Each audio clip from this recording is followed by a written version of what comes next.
So welcome everyone to our 2026 Know All Your GBM and Recurrent GBM Treatment Options Patient Disease Educational Webinar. Thank you for joining us today, you guys. It's going to be a fabulous day, and we hope that we bring forward some information to you that maybe you don't know about or you want to learn more about, and you certainly want to have access to, which we can help provide all of that for you. So today we're going to talk about many things. We're going to talk about becoming clinical trial ready, living with the Optune Geo device, the FORTE trial, CSF, so central nervous system, liquid biopsy testing, emerging GBM treatment research, patient navigation and support resources, and of course, you are all invited to have live Q&A with our specialists and our speakers today. So welcome. I'm Dellann Elliott Mydland, and so I am your chairman and CEO of the End Brain Cancer Initiative, formerly the Chris Elliott Fund. And I'm proud to be here moderating this particular webinar with each and every one of you today. First and foremost, we want to thank our supporters of this program. So we are a 501c3 national patient advocacy organization. And we are required by the IRS to have X amount of dollars provided to us by donors. And so we supplement that with dollars that we receive under sponsorship dollars. We call it with industry. And so Novacure has actually been the sponsor of this particular webinar, I want to say maybe for the last 11 years, which is incredible to talk about that. So big, giant thank you to Novacure for partnering with us on patient disease education. Thank you. We also want to say thank you so much today to our other supporters, which is Pacific Marine Biotech, Belay Diagnostics, Brown Health University, WIM Social, and Great Purpose Productions. We can't do this without any of you, so thank you so much. I also want to introduce you to our mission team. This is the group of people that works every single day very hard to serve the brain tumor and the brain cancer and the metastasized disease brain communities. So thank you to my mission team. It's a pleasure to work with each and every one of you. We also have a medical advisory board that we lean very heavily on. When we don't know how to help a patient or a family or a caregiver, we go to them for their expertise and their help, and they are so beneficial to us. You will see that Dr. Eric Wong is one of our longtime medical advisory board members. Thank you, Eric. Really appreciate you. Well, thank you for having me here. Of course. I also want to make a special announcement that actually on Monday, this coming Monday, the End Brain Cancer Initiative is actually celebrating its 24th year of service to the brain tumor patient community. So believe it or not, it seems like it kind of went like that, but it is 24 years that we have actually been serving all of you, and we're very proud to be in this space and walking this path with you. Thank you. And also, we have our National Patient Support Services Center in Washington State. And so our governor, Bob Ferguson, has declared the month of May as Brain Tumor Awareness Month in Washington. Now, we know on a federal level that we already have the month of May as National Brain Tumor Awareness Month. But the state of Washington wanted to go a little step further and actually make sure that everyone knew that Washington State has declared May as Brain Tumor Awareness Month. So thank you, Governor Ferguson. The End Brain Cancer Initiative's mission is really long, but it's really simple. It's simply increasing patient access. So whatever it is that makes the most sense for you to have access to at any one point in time, we are here to help you do that. Do that through three long established programs that are the core of EBCI services and programs. So, our very largest program is our Patient Disease Education, Awareness, and Outreach program. So, that's not only our website, that's like the webinars that we do or the roundtables that we do. We're constantly creating patient disease education as well as procuring patient disease education. And we're using patient navigation services to get that information out. We're using digital services like e-news. We're using our social media programs to get all of that information out. And so we back that up with what we call our Direct Connect services and program. And that's where you have direct one-on-one patient engagement access to our patient navigator and our clinical trial coordinator. So she works in the office with me and she is at your service anytime. And you'll meet her a little bit later in this webinar as well. So if you need anything, you contact her and she will help you. And those are our Direct Connect services. And underneath that is also another tier, which is really trying to pre-qualify you as it makes sense for enrollment into clinical trials. And we're very, very active in that space just because we know we need to use all of our tools in our toolbox to treat this disease. And the third program that we have, we kind of bundle everything else into it, and we call it our advocacy and our key opinion leader program. So that's all the work that we're doing with the FDA, right? That's all of the work that we're doing, writing research letters that support people's research so that they can go forward and receive funding for their research. That's all of the testifying that we do. That's all of the meetings that we sit in and we provide the patient voice into those meetings.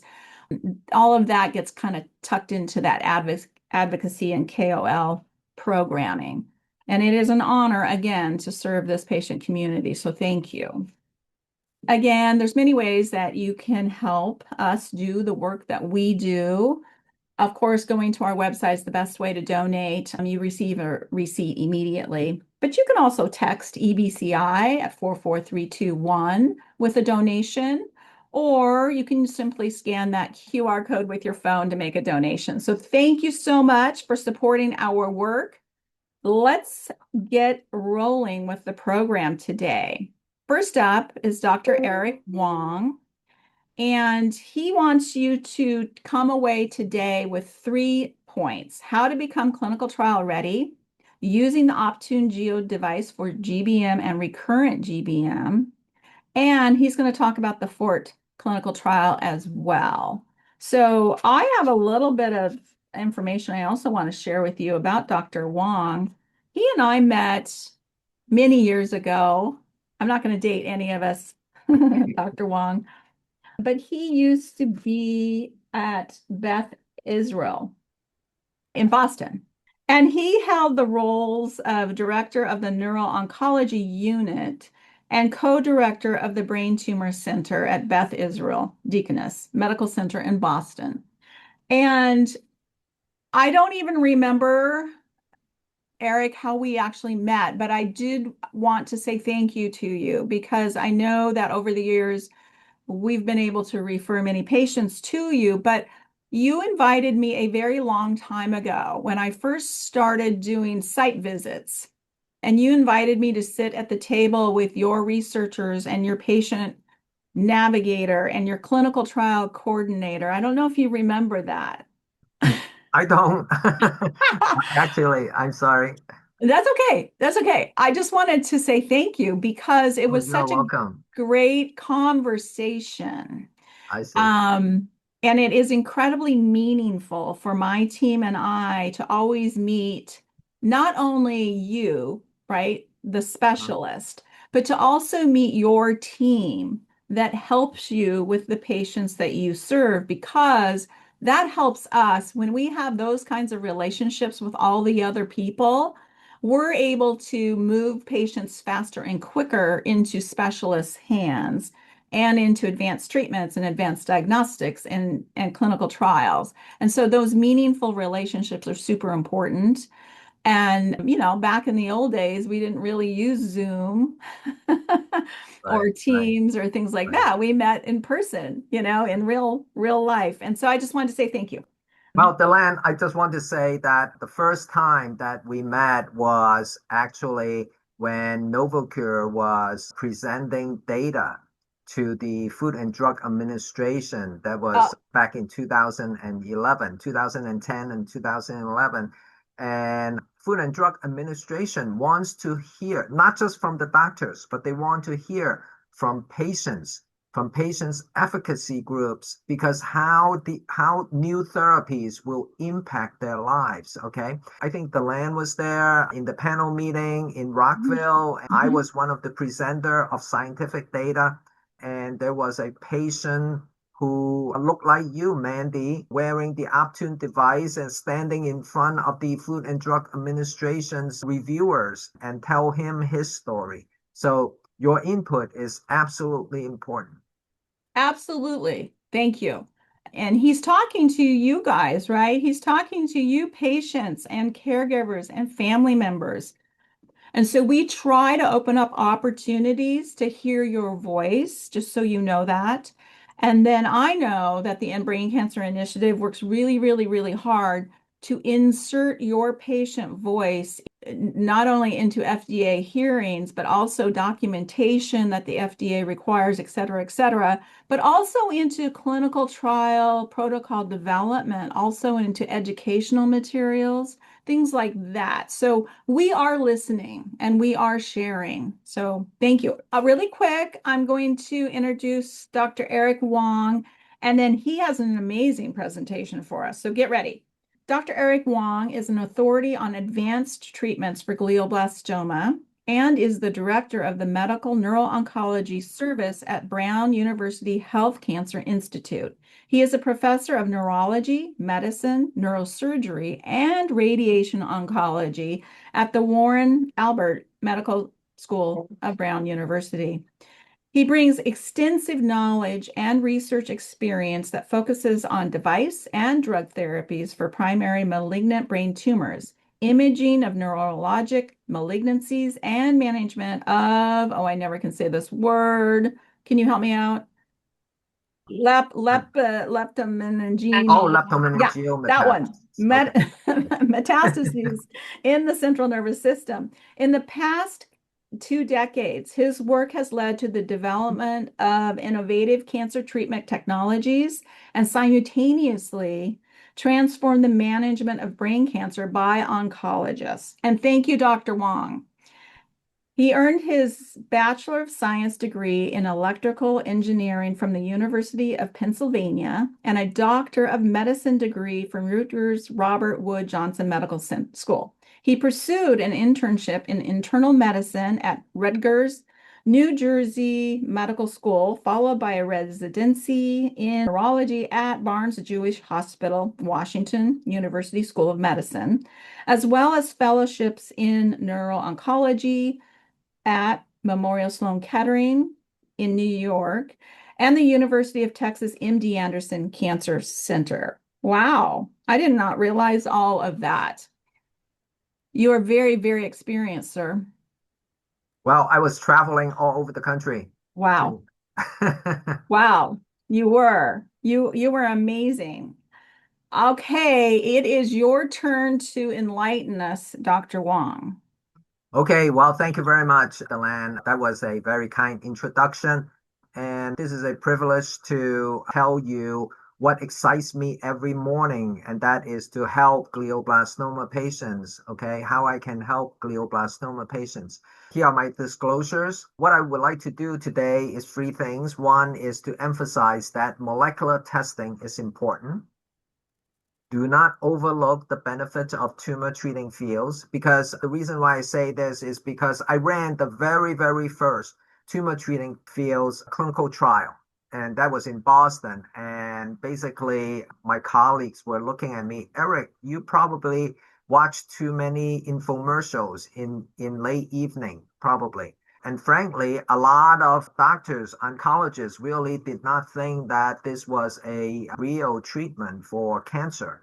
And as I will tell you, this is not just for glioblastoma. This is also for other malignancies. And then the third thing that I would like to be aware of is that while you are in search of your next clinical trial, looking at the upsides of treatment options, keep an eye on the downsides. Okay, this is very important. So I just want to point out this pair of painting because this pair of painting is at the lobby of this hospital at Rhode Island Hospital. This pair of painting was done by this husband and wife team who is 15, 20 minutes away from Providence. They were living in Attleboro, Massachusetts. And they also painted a very, very famous painting of the first ether used in Boston. Okay, this pair of painting was done to commemorate 150-year anniversary in 2013. And on the left side, you can see a scene that was dated back to 1860s, in which you can judge from the attire that they were wearing something from the 19th century. It is an evening scene. There's a patient there, and it's quite gloomy. On the right side, it is in the modern era, in which doctors wear white jackets, the scenery is bright, okay? So there is a transition from the dark ages into enlightenment.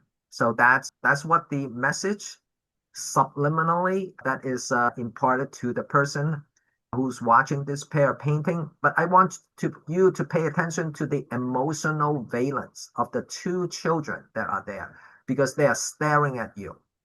On the left, this little boy is looking at you and he's like, wow, he cannot tolerate this room because something that looks like is making him sick. The girl on the right-hand side, however, looks kind of bored and she's asking, and she's like asking you, okay, when can she go home or when can she go out and play with her friends? Do you know why? Because the diseases are very different between these two periods. This is a disease that were recorded in the state of Massachusetts from 1840 to year 2000. And as you can see, in the 19th century, most of the diseases are infectious disease. So most of the patients who are hospitalized have an infection of some sort. And obviously that boy from the painting on the left, he was probably sickened by the stench within the ward, okay? Whereas in the year 2000, cancer and heart disease surpassed infectious disease. Of course, there was the Spanish flu from 100 years ago in 1918, in which this flu virus caused a pandemic. And we just went through another pandemic, and that was a COVID pandemic. Unfortunately, the epidemiological statistics didn't go as far out, but I'm sure that there will be another peak of increase in death toll in year 2020. Now, why am I pointing this out? The reason why I'm pointing this out is because in the millennia of evolution, our body is evolved to fight off infections. Our body is not evolved to fight off cancer. So this is the reason when infections comes down and as we live longer, the cancer incidence increases over time. So yes, I want to use this picture to draw the analogy of upside and downside. Keep pressing and you will see an up arrow. Yes, we want to find therapies that works on your tumor, but you also need to watch out from therapies that may counteract some of the treatments that you are getting. So I will talk about three things. One is plexorafenib, which is a FORTE A394 small molecule inhibitors that is primarily for IDH mutant glioblastoma, but it will also block other types of tumors harboring a specific mutation or fusion. I will talk about Optune, in which it will also work for IDH wild type glioblastomas. And on the downside, I would like to talk a little bit about the dexamethasone, which is something that I stumble along in the past couple of decades of clinical research that I come across with a realization that one has to keep an eye on the dexamethasone use. As you know, BRAF, you probably hear it from talking to cancer doctors. BRAF is a very, very important protein that transmit signals from outside the cells to the interior of the cells and trigger a program to tell the cell to divide and multiply.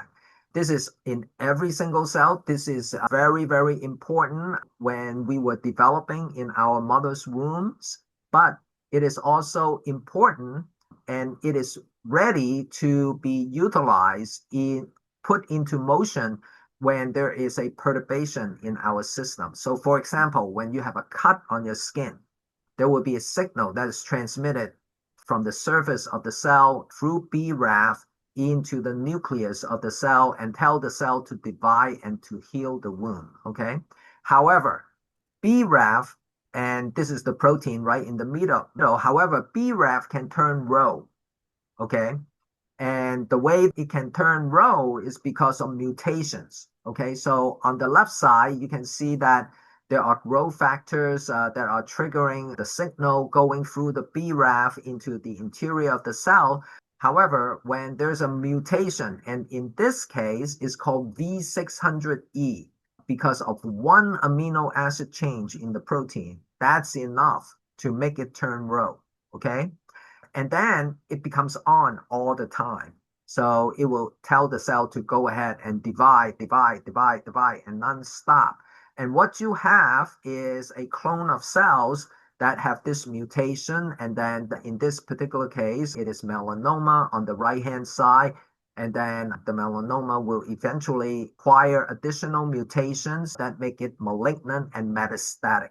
So in our body, BRAF mutations can be found in various types of malignancies, most commonly in melanoma, occurring in about 35% of the time, in thyroid cancer, about 44% of the time, but in gliomas, it occurs in about 11% of the time. This is primarily in children and also younger patients. Okay, so this is the reason why I asked about next generation sequencing and molecular sequencing of your tumor, okay? Particularly when you are under the age of 60.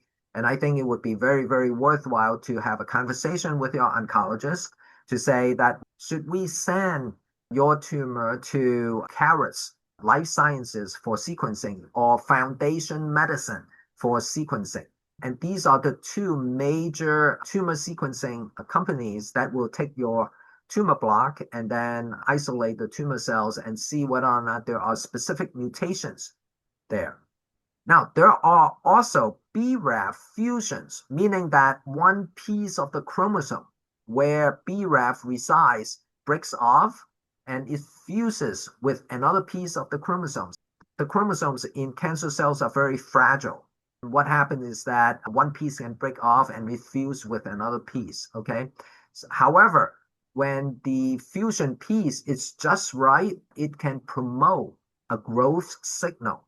So it doesn't necessarily need to be a point mutation. It can also be triggered. The growth can be triggered by a fusion product. Now, a lady named Karen asked, how does MSKCC's report compare to Caris? I would say it is comparable. It is comparable. However, MSKCC is the in-house molecular testing, okay?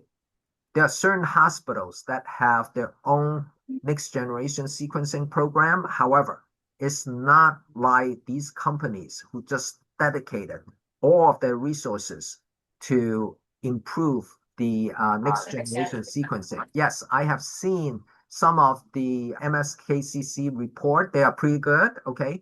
But as time go on, they may diverge, okay? Because MSKCC, they have other missions, okay? They cannot concentrate all of their resources into just this type of molecular sequencing. But these two companies, they are concentrating on all of their resources. They're constantly improving them. You may want to talk to your oncologist about whether or not it is appropriate to send it to those companies as well, okay?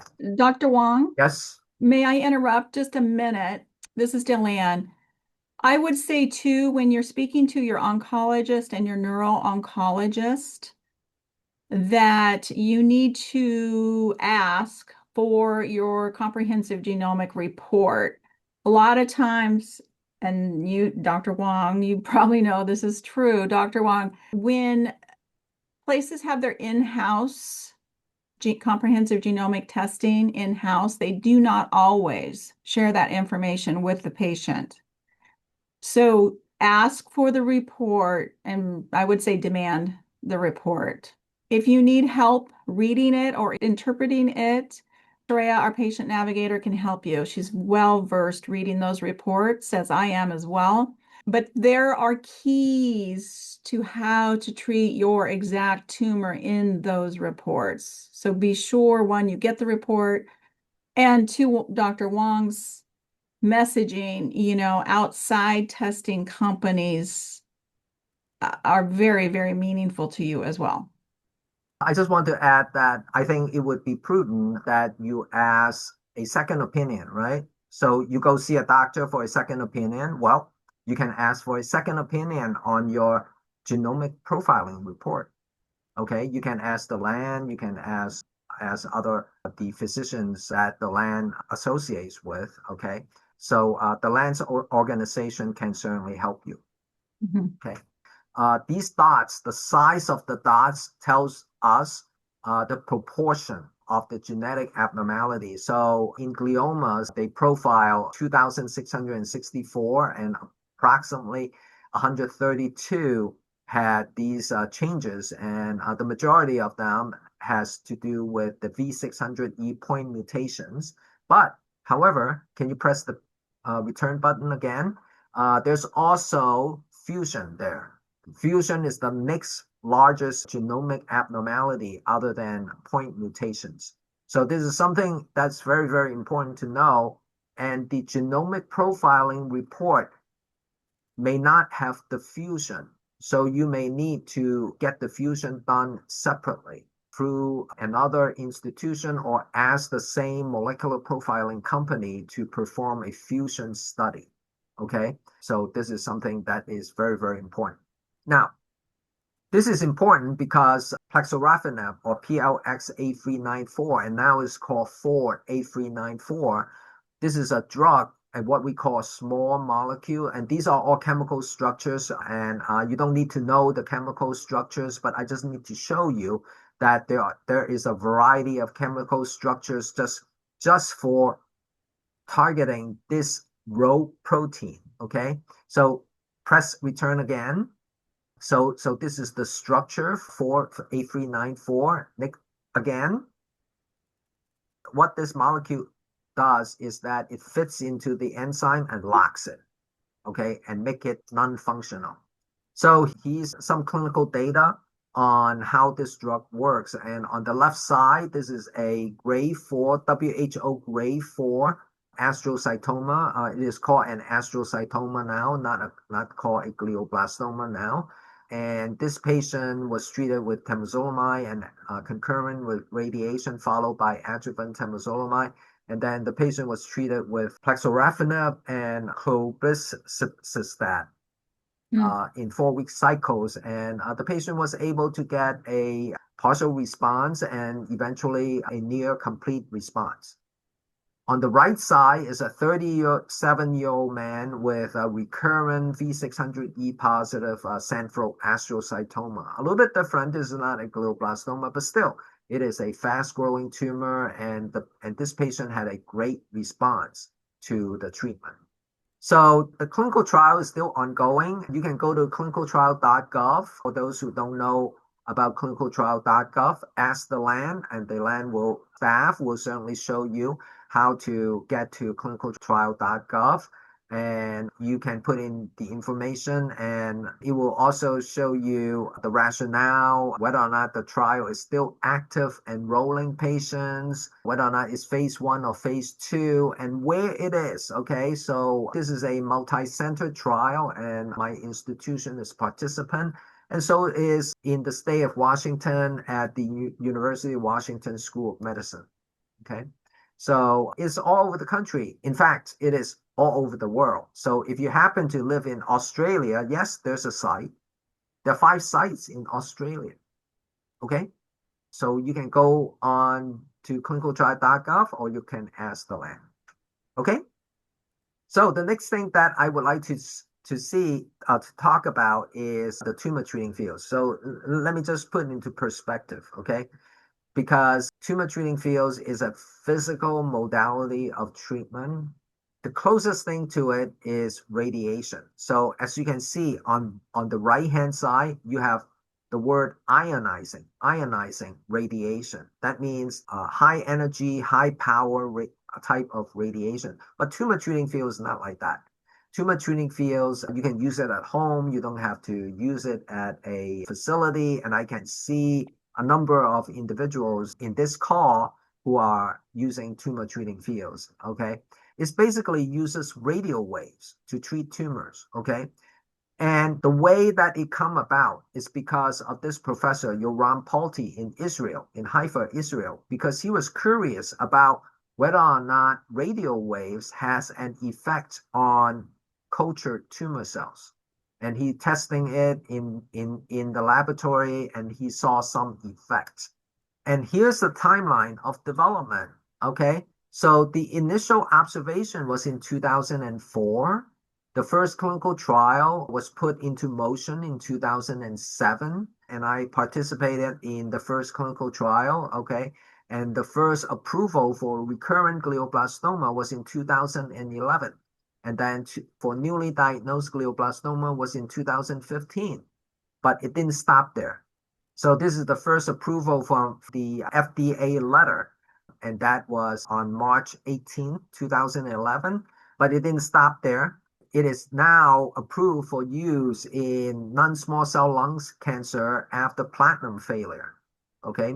Advanced non-small cell lung cancer. And not only that, from last year, from earlier this year, that FDA approved it for the treatment of advanced pancreatic cancer. So it's not just glioblastoma. It's for non-small cell lung cancer and also for glioblastoma, okay? So these three indications really solidify this treatment as a important modality for cancer treatment, okay? So this is the reason why I ask, please do not overlook this life-saving treatment, because sometimes when I present this treatment to patients, they said, what? I had to shave my hair off, okay? Particularly women, okay? They always have that reaction. And sometimes men, okay? And they also would have reservations because they have to wear this box 24/7. But I told them that if they bank their hours, they can have a holiday, 1 or 2 days of holiday, if they can bank it that way. So that's FDA approval, right? But whether or not insurers will cover it is another story, okay? And it takes another 10 years in order to get into the national coverage decision, national coverage determination for tumor treating fields. And I meet with the Massachusetts Blue Cross Blue Shield every year, and this is public information. Their medical policy is searchable on the web. This major insurer is covering it, okay? So if you have any questions, you can certainly talk to Dellann and any of the advisors on the panel.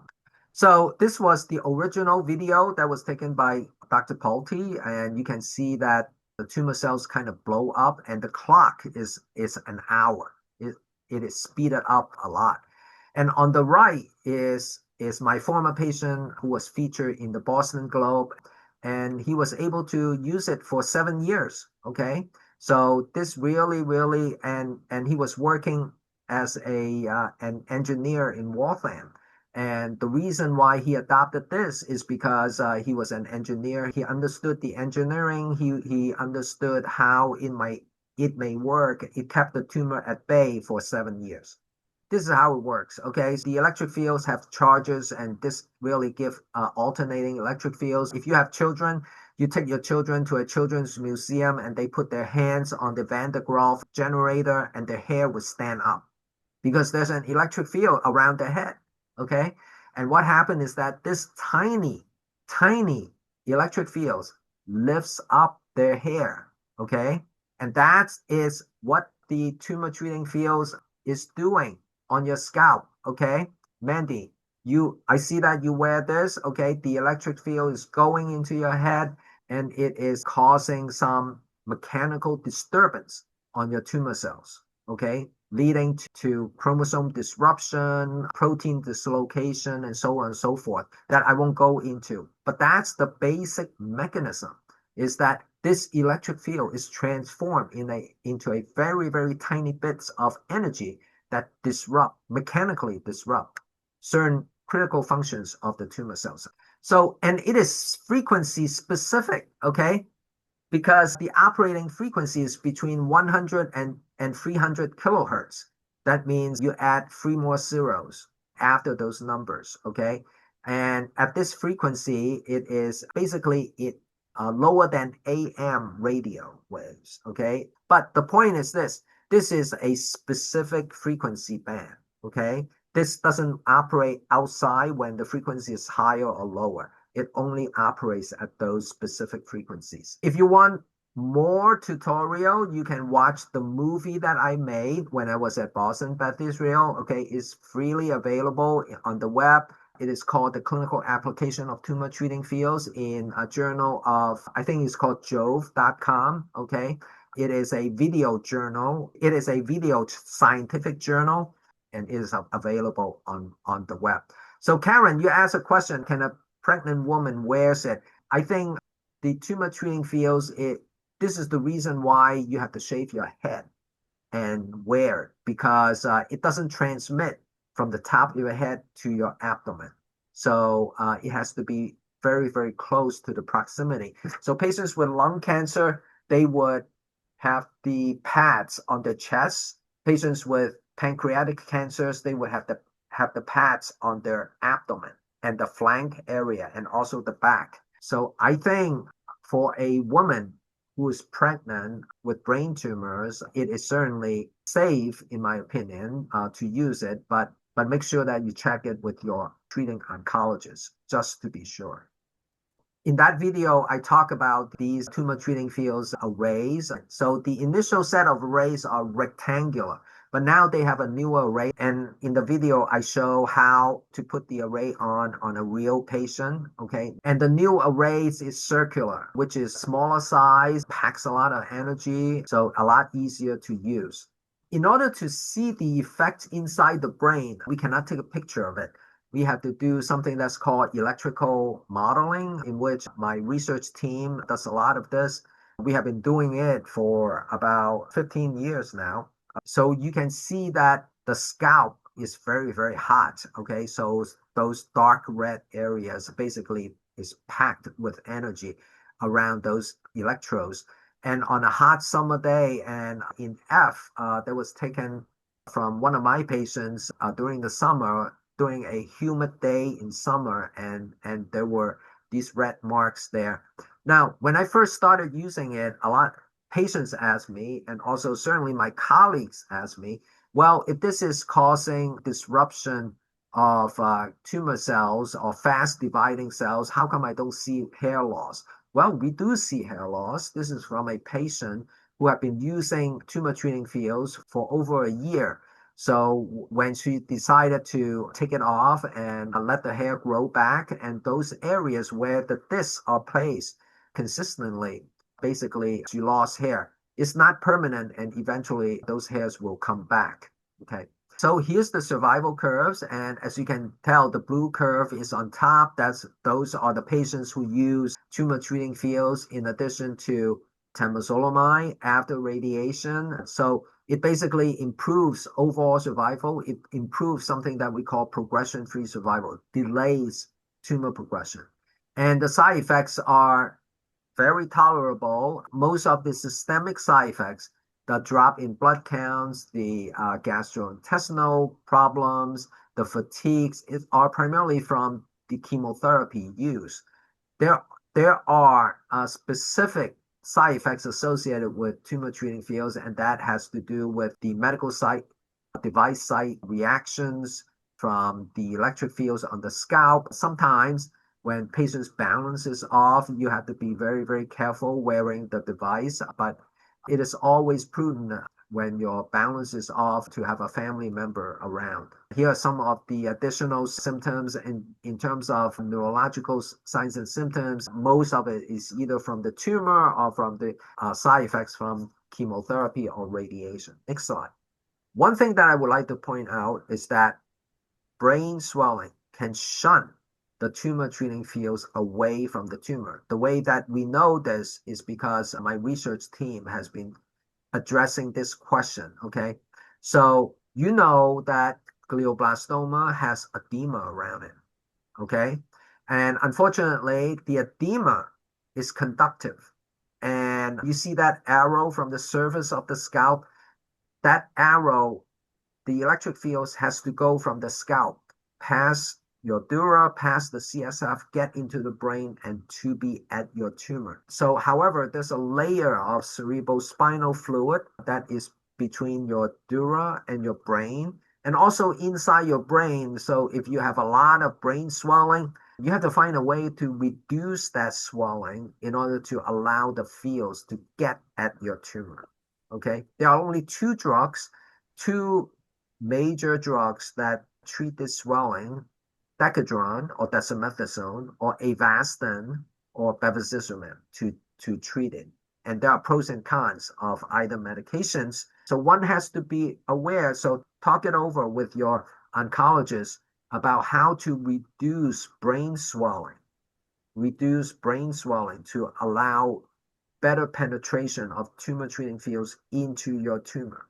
There's also another thing, and that has to do with my team's reanalysis of dexamethasone use in the EF11 trial that utilized tumor treating fields. And we found that when patients use high doses of dexamethasone, high, I mean using more than 4 milligrams a day, it reduces their survival. Okay? Not only in the group of patients that use tumor treating fields, but also in the group of patients that use chemotherapy alone. Okay? So in other words, dexamethasone can potentially interfere with cancer treatment. This would be a good segue into my last part of the talk, which is the downside of your search for treatment. Okay, yes, you want to look at what is the next clinical trial that you can participate in. Yes, you are adopting your standard of care treatments and you try to maximize it, but don't disregard the downside. A good analogy would be, look, you can drive at 100 miles per hour to get to your destination sooner, okay? But you have a higher risk of crashing, right? You always need to keep an eye on the downside. And one of the downsides that we found in our research is dexamethasone. Now, this is the original bottle from Merck that made dexamethasone. At that time, it was not just Merck, it was called Merck Sharp and Dohme. It is in the Smithsonian, okay? So when you go to the Smithsonian, you may see this, okay? So look at this paper. It was published in 1961, okay? I wasn't even born then, okay? The first clinical trial was performed by this neurosurgeon named Joseph Galicic as the first author there. And I had the opportunity of meeting him when I was at Memorial Sloan Kettering Cancer Center. So he was the first one who used dexamethasone, and he saw a dramatic improvement in the patient's state. And that was a godsend at that time. That was a major, major improvement. But at that time in 1961, there was no CAT scan. There was no MRI scan, and they were only able to use skull X-ray and angiogram in order to see the effects, see the improvement. But dexamethasone also has a plethora of side effects, and you probably, for those who use dexamethasone before, you probably experienced some of this when you were using it. It can make patients gain weight and make them develop moon faces. And on the left, there's a child with basically this physique after dexamethasone use. You have to use it for a period of time, probably about 2 to 3 months, depending on the dose. The higher the dose, the quicker that you will achieve this state. But there are additional side effects, such as induction of diabetes. It can cause high blood pressure. It can make you gain weight. It can make your muscles weak. It can cause osteoporosis. It can make your wound heal poorly. It can give you fat pads behind your neck and also your face. So be careful about dexamethasone. I'm not saying that you should not take dexamethasone. I'm just saying that you should take dexamethasone judiciously, use the minimum dose for your symptoms, and speak to your oncologist who's managing your dexamethasone. Also, another thing is that when you're on dexamethasone, you feel euphoric. You have a lot of energy, okay? So you can do a lot of things, and therefore you don't watch this because you feel great. You don't call your doctor, okay? We have our staff to monitor patients on dexamethasone use very, very closely. So dexamethasone is a fluorinated steroid, just like your testosterone, your estrogen, okay, it's along those lines, but it's a special steroid. It has a fluorine in it, make it smaller so that it can get into the brain better. And some of the side effects was investigated back in the 1970s, okay? The first person who was studying this was Dr. Fauci. Guess what? When he got his first job after residency, that was his first job at the National Institutes of Health. He never left, okay? And his first study was on the dexamethasone side effects on the immune system, and specifically on the lymphocyte function. And as you can see, after a dose of dexamethasone in healthy volunteers, the lymphocyte count drops within 24 hours, within about 6 hours. And then the lymphocyte counts recovers within 24 hours. Now, in 2016, there was a large-scale retrospective study that was done looking at dexamethasone effect in 3 major databases from MSKCC, from the European Organization for Research in Cancer, as well as the GGN, or German Glioma Network. And all 3 databases show that the black curve are patients who use no dexamethasone, whereas the red curve are patients who use dexamethasone. And there's a survival difference. And more importantly, they went into a little bit more detail in the German Glioma Network and looked at patients who had gross total resection of the tumor. In other words, everything on the MRI scan was taken out, okay? And whether or not dexamethasone has a negative effect on the survival and progression-free survival. And the answer is yes. Now, it begs the question, these patients, the tumor was taken out. Why are they on dexamethasone? Right? Okay. So I can think of only 2 things. One is that when you are dealing with glioblastoma, the glioblastoma is very infiltrative. There could be hidden tumors that the surgeon cannot see. Okay, well, nowadays we have 5-ALA. Surgeons can use these dyes to get a good resection. Okay, so things are better. Okay. Another possibility is that when patients are on dexamethasone, they feel euphoric, they feel great, they have a lot of energy, so they don't call their doctors, okay? So when the doctors don't call, nothing wrong, okay? So they are maintained on dexamethasone. So be careful about dexamethasone. Dexamethasone can have a negative impact on your drug treatment. And lastly, this is a clinical trial that was done in a cooperative group in which using an even more potent immunosuppressant called everolimus. And everolimus is a bona fide anti-cancer drug.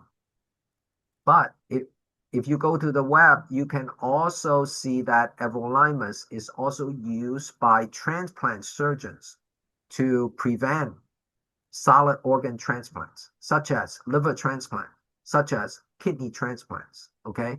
And the reason is because it is a very potent immunosuppressant. Dexamethasone is also an immunosuppressant. And look at the overall survival curve.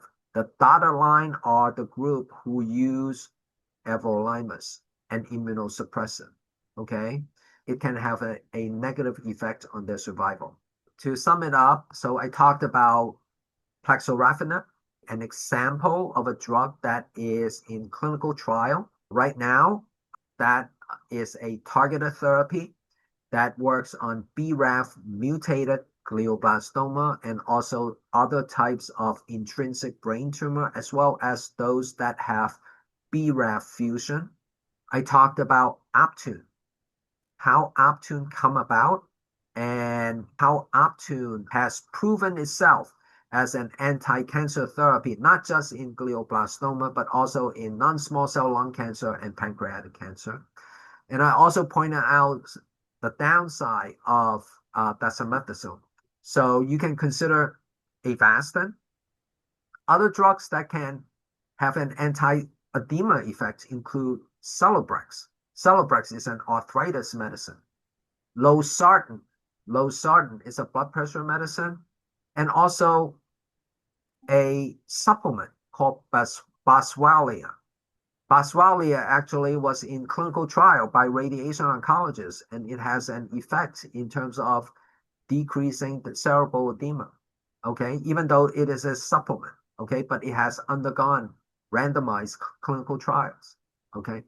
And I just want to say that in my career, a lot of people supported me, including grateful patients. And the person with the bike is a person named Tom Desfasis, who has been very supportive of my research. And over the years, there are multiple organizations who support my research, including End Brain Cancer, Marcelo Foundation, Rhode Island Life Science Hub. Can you turn on that video? I just want you to watch this video and perhaps give those in the audience with glioblastoma or other types of brain tumor a word of encouragement. Tell the world, how many years have you been having the glioblastoma? 22-year glioblastoma survivor. Congratulations, Ed. I'm very proud of you. Well, he will be seeing me next Monday. He's coming to clinic to see me next Monday. Okay? I think this is as much of a home run that I can make. Okay? I have, in the past, I had 10-year survivors, 7-year survivors, 5-year survivors. Okay? So it is possible. It is possible. Okay? So the key is look at the upside and also watch your downside. Okay? And it's the difference that you want. Thank you very much. Thank you, Dr. Wong. Amazing. You gave us so much information, and you just spoke to a bunch of people from all over the world today, Canada and Brazil and United Kingdom and California, Boston, New Jersey, Tennessee, Chicago, all over the place. Wow. So thank you. Yeah, there were a lot of people registered today, and so you're speaking to a lot. And as you know, this will become a patient disease educational video, and that is the living asset, and it will be widely distributed by the End Brain Cancer Initiative. So I want to thank you so much for your expertise and your time. There are a couple of questions in the comments. Hi, Dr. Wong. There's one question that Christian posted. A recent NIH study suggests that testosterone can suppress glioblastoma growth in males. And I asked my oncologist about testosterone replacement to treat fatigue associated with my illness. He was opposed to this because he felt that testosterone may cause tumor growth. This study refutes that. Do you have an opinion on that issue? I don't have an opinion because I don't think there's any data that I'm aware of that it will make tumor grow or not make tumor growth. However, I just want to point this out that one has to be very, very careful about hormones, because I once had a patient who came from New York City. And in New York City, you know that there are a lot of these health promoting clinics, okay? And one of the hormones that he was injecting himself on was growth hormone. Growth hormone. Growth hormones make things grow all over your body, and he was diagnosed with a glioblastoma. I don't know whether or not there's any relationship between growth hormones and glioblastoma growth, but that really would give me pause in terms of asking for more opinions. I personally I have patients who use testosterone supplement for ED and also for just low testosterone levels. Okay.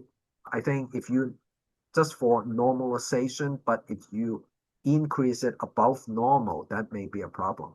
But I don't have any data to back it up. Thank you, Dr. Wong. You have lots of people saying thank you so much, Dr. Wong. Oh, thank you for attending, and thank you. I hope the information that I give you will help you to think about your tumor in a more holistic fashion, okay? Not just focus on one area. You have to look at the entire picture, okay? We have a couple of other questions. What's the next step, in your opinion, once diagnosed with multifocal and on Avastin? Well, I think the next step would be to look for a clinical trial, okay? And I think everyone would be telling you to go look for a clinical trial. So go into clinicaltrial.gov to look for a clinical trial. And if you cannot find a clinical trial, this is what I would do. I would think about the patient and I would design something for the patient. Okay, so multifocal glioblastoma is not common. It's less than 5% of the glioblastoma. Okay, so Avastin can certainly keep the tumor at bay. However, it's not going to last for long. But there are other strategies in terms of drug treatments on the metabolic side, and these are drugs from the metabolism regulation side. There are devices that may need to come into play if you have oxygenation issues, okay? So it is very, very important for you to find an oncologist or neuro-oncologist to look at your entire picture, okay? And that's what I would do. I would design a program for a patient. Thank you, Dr. Wong. I have a question. When you were talking about comprehensive genomic testing, which we know is important, vital, you also were explaining about fusion and spoke about why it's important to have a fusion test. So I just want to talk about that a little more. It sounds like a fusion test is different and not included in the comprehensive genomic test. Is that correct? Well, okay, I don't know whether or not MSKCC or MGH or Mayo Clinic, their in-house testing would include fusion. There are certain institutions in-house molecular testing that does not include fusion. Okay. I know that Caris includes fusion. I'm not clear on Foundation Medicine. And now, because of the FORTE A394 drug, fusion becomes important because that drug also works on fused BRAF. Okay. Also work for BRAF fusion tumors. So this is where it is important because you may want to look at specific fusion if there are specific drug for it. So it's not just BRAF that has drugs against BRAF fusion. There's also NTRK, which is another growth signaling protein. I have a patient with NTRK-free fusion, and the patient took a drug called entrectinib, and that worked very well for her. So there are these specific cases for fusion. You should talk to your oncologist and discuss whether or not you should undergo fusion testing. Yeah. Excellent. The End Brain Cancer Initiative is actually putting together a comprehensive genomic guide, not only what it is, why it's important, how you use it, but in the United States, where you can go to get an actual comprehensive genomic test. So Shreya, I mentioned this because I think we should include in there about fusion. Okay. And Okay. then Dr. Wong, there was one more question that came in the chat. Yes. Karen asked, how many years do you recommend someone wear the Optune device? As long as possible, because this is how the Optune works, because the alternating electric fields are constantly being there. The tumor cells are specifically very, very sensitive to the Optune electric fields only at a certain stage of the mitosis. I'm sure that a lot of you know what mitosis is. It's when one cell kind of divide into two. It's during a specific stage of the mitosis that the electric fields has the biggest effect. So I think it's very, very important to wear it as long as possible. And also another important thing is that the disruption can make the tumor cells more visible to your immune system. Okay? So you have to wear it as long as possible, and also you have to keep yourself healthy. Get enough sleep. Okay? Drink plenty of fluid. Eat a well-balanced diet. Exercise. The best medicine for your brain, exercise. Okay? Outstanding. Outstanding. There is a question that's interesting. It says, do you think GLP-1 medications could impact or have caused someone to get glioblastoma? I don't think so. I don't think so. And in fact, there are certain glioblastoma patients that I give them GLP-1, and I'll tell you why. Because they do not sleep well. They may have snoring at bedtime, and the GLP-1 may decrease the tissue around their oropharynx to make them sleep better. So GLP-1, in my opinion, may be beneficial. Oh, that's interesting. There is another question. There is a person joining us today who is asking this question. What does it mean that my tumor pathology is wild type? Oh, I see. Okay. Well, the glioblastoma or the gliomas has two major molecular conditions. One is wild type and one is mutated in the enzyme called IDH. IDH stands for isocitrate dehydrogenase. And this is a branch point in which in our classification, because IDH mutant tumors are more commonly found in younger patients, children and younger patients, whereas IDH wild type, meaning that there's no mutation, are usually found in older patients. Okay? The mutant tumors, just because of chance, have a higher probability of mutations, whereas IDH wild type has less probability of having mutations. So I think this is how we classify tumors. It helps us to put patients into different bins and for prognosis purposes, and also for determining where to look for specific treatment. So patients with IDH mutated tumor, wow, we have to seriously think about comprehensive genomic testing for fusion and stuff like that. Whereas wild type tumors, it may not be as important. Okay. So that helps your doctor to go in one direction or another. Yeah. Outstanding. There are a lot of questions. They came in ahead of time as well as right now. Unfortunately, we're on a time situation. So one of the things we will be doing, Shreya will be sending out to all of you when we're done with this webinar and we've had time to edit it a little bit, and turn it into a patient disease educational video. She will send that out to you along with each of our presenters' email address, contact information, so that if you do continue to have questions, which is great, as you should, you will have contact information.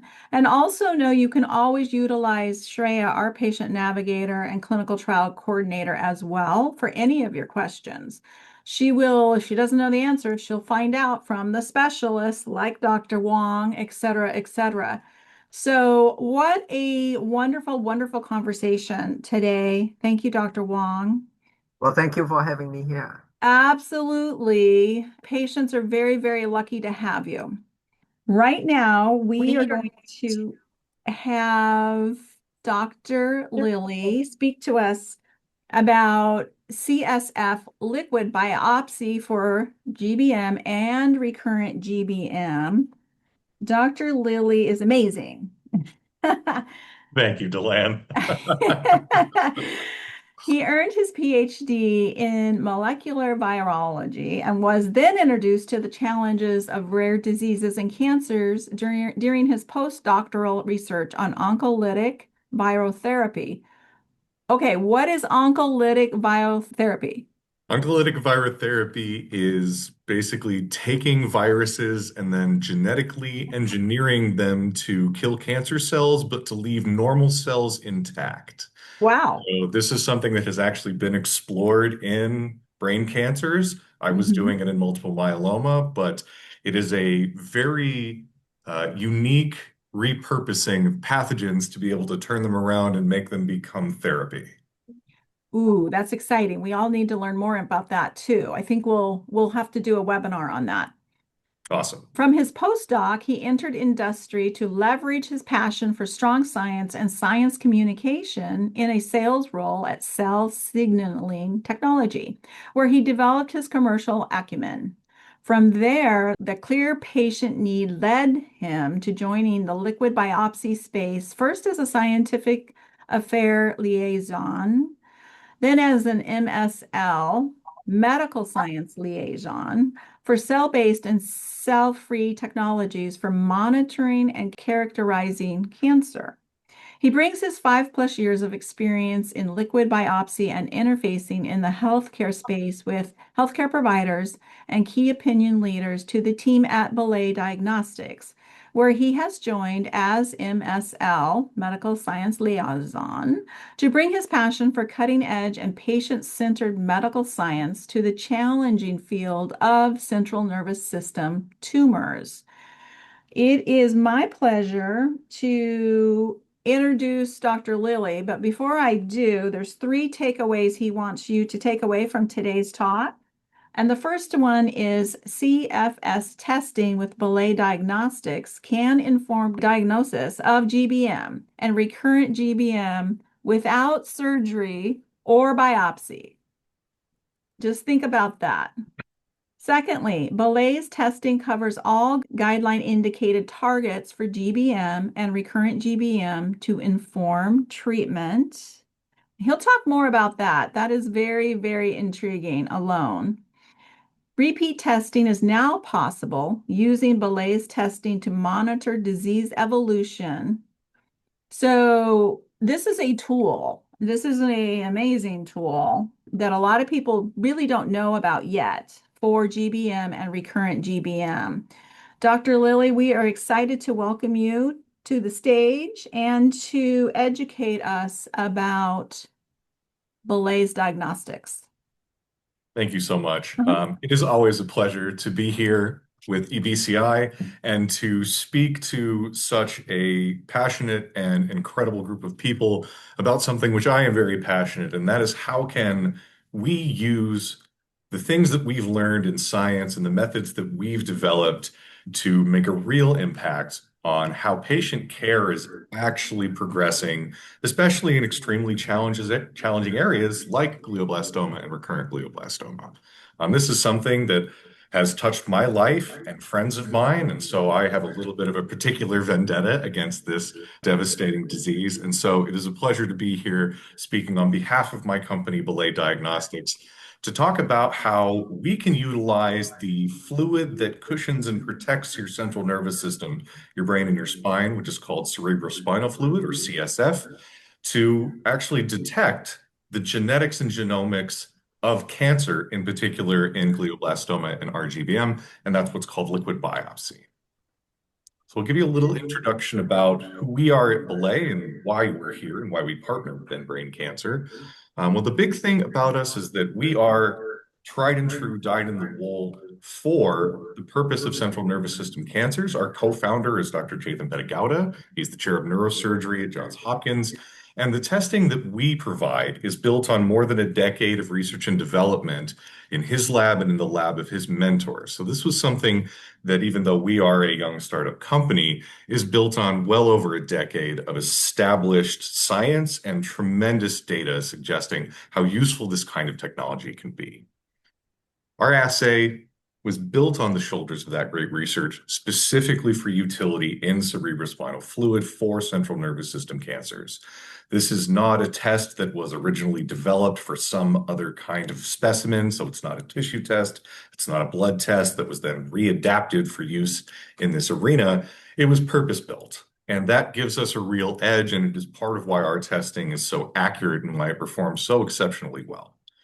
Something that we are very, very passionate about is that we are very much a science-minded company. We want to collaborate with researchers and clinicians, and we also want to make sure that whenever we make a claim about our testing and how well it performs, that that is something that can be checked. So all of the validation studies that back up the claims that I'll be showing you today are peer-reviewed and published scientific manuscripts. This is something that we believe very strongly in because the validation should be transparent and it needs to be relevant. So it needs to be validated in diseases that are important and relevant for the kinds of patients that are going to be tested. And it needs to be something that both providers and passionate patients and caregivers can look into if you. One of those validation studies in particular is the validation study for our flagship product, which is called Summit 2.0. We talked a little bit about comprehensive genomic profiling. Our test is one of those. And we were able to do our validation study using CSF samples that were also matched to a tissue biopsy result. So we were able to get a really clear performance comparison against what is really the gold standard for getting profiling of cancers in the space for GBM and for rGBM is still tissue. It's what they take out of you when they do your resection. We're in the unique and wonderful position to be able to offer a path forward to that same kind of information in instances where surgery may not be possible.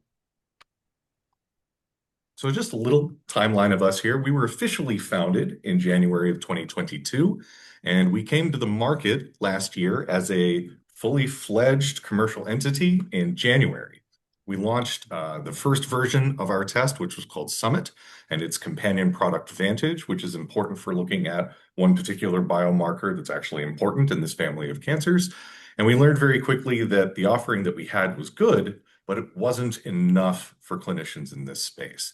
And so in less than a 10-month period, our lab and the incredible people that work down there were able to turn around a full 2.0 version of this test that increased the number of genes that we looked at by more than 10 times, added a number of other biomarkers, including those fusions that Dr. Wong mentioned. Those are a part of our testing now as well.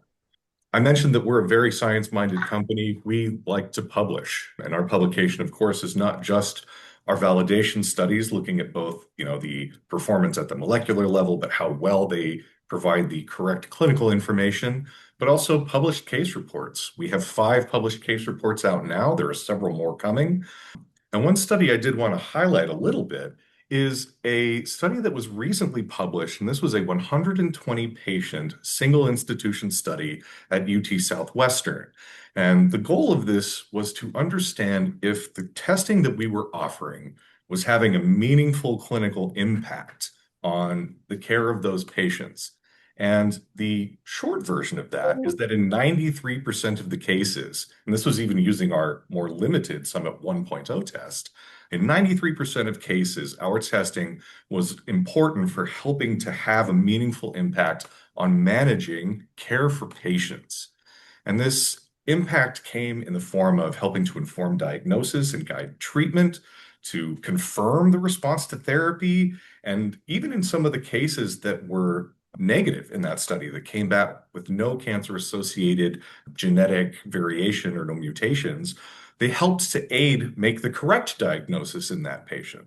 And so this is one of the ways in which our testing is really helping to shape the future of medicine for central nervous system cancers. And this is something that is very near and dear to us and is a huge motivator for us, is to make sure that we are really doing everything that we can for patients and those who care for them. This will be the last of the slides where I talk about us as a company, and then we'll get more into talking about the tools and how they apply to you. In the time that we have been available on the market, we now have worked with probably over 170 now institutions. And the majority of NCCN designated cancer centers are regularly performing this test on patients with central nervous system cancers from across the entire spectrum of disease. These can be both primary central nervous system cancers that arise from brain tissues like glioblastoma, or from metastatic brain disease, things that metastasize to the CNS exist, and we play in that space as well. So our tool is designed to give that information in a way that's very, very important for helping move care forward. And so you can see the institutions that have deployed Belay Diagnostics testing. This is, of course, a non-exhaustive list, but if you look across here, you'll see centers from across the United States of all sizes and shapes. We work also in the pediatric space as well. And so our goal is really to help this field mature and grow into the next era of being able to use really excellent precision tools to help manage patient care. Cameron, this is Dellann. I have a question. Shoot. On Belay's website, do you have all 160 plus institutions on there that are ordering Belay's tests? That's a fabulous question. We don't, and the reason we don't is because some institutions don't want us trading on their name, and they're very protective of their identity. However, if there are patients who are curious about where to get our testing, they can call customer service. You may end up speaking directly with me. The other thing you can do is you can speak to your neuro-oncologist and have them call us, and we can work out how to work with the doctors you're already seeing as well. So we are here to help you have access to our tests. It's not just, we're here and it's in these institutions and that's it. No, we are interested in trying to make sure that this is available for the patients that need it. So I would say start up a conversation with us or have your doctor do it. We're here to help. Awesome. Great question, Dellann. Okay. So we're going to back way up. We're going to take a 10,000-foot view at glioblastoma. So what are we actually talking about when we say GBM? This is a particularly, let's call it insidious brain tumor. Glioblastoma is aggressive and it tends to invade the tissue around it along the nerve fibers. And so it's very difficult to get it all out when you go in for a resection, and it grows very fast. The invasive nature of it is part of what gives it this very high recurrence rate. So even in cases where you have successful therapy and you have successful surgery with good margins, you got a good gross total resection, there are still cells that are in there and eventually they will come back. This particular tumor is part of a family of brain tumors that arise in the cells which care for and protect your neurons. These cells are called glial cells. The family is called gliomas, and glioblastoma is categorized as a grade 4 astrocytoma. So the cells that give rise to that are astrocytes. These are important for kind of cleaning up after neurons, feeding them and protecting them. But when they start to divide out of control, they can cause cancers like this. Glioblastoma is the most common malignant adult brain tumor. In the population, brain tumor is still a relatively rare disease, 3 cases per 100,000 people per year. But with that said, GBM accounts for about 15% of the diagnoses of new brain cancer patients every year. So that's still a number of people every year in the United States and across the world that now learn that they're living with an extraordinarily challenging disease. The diagnostic pathway for this, so how do you go from I'm not feeling very well to, oh, I have a confirmed diagnosis for glioblastoma, is something that I don't think I need to belabor to the audience of this call particularly much because you've lived it. It starts at the same place most CNS disease starts, and that's with imaging, so with an MRI. Next, they may do some testing on your cerebrospinal fluid, which is the arena where we at Belay play. They may perform what's called cytology, where they spin out the cells using a centrifuge and then look at them under the microscope to determine if there are cancerous cells present.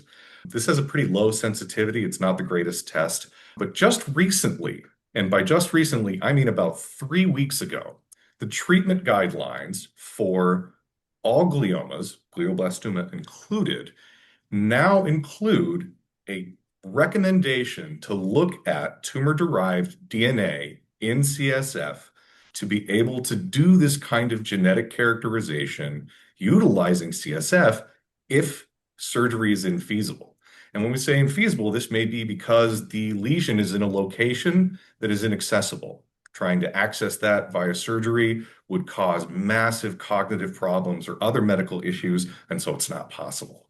But it may be that the patient just decides that they don't want brain surgery. So surgery refusal is a real thing. But now there's an option here, and this is something that you may not have heard of because this technology is still very new.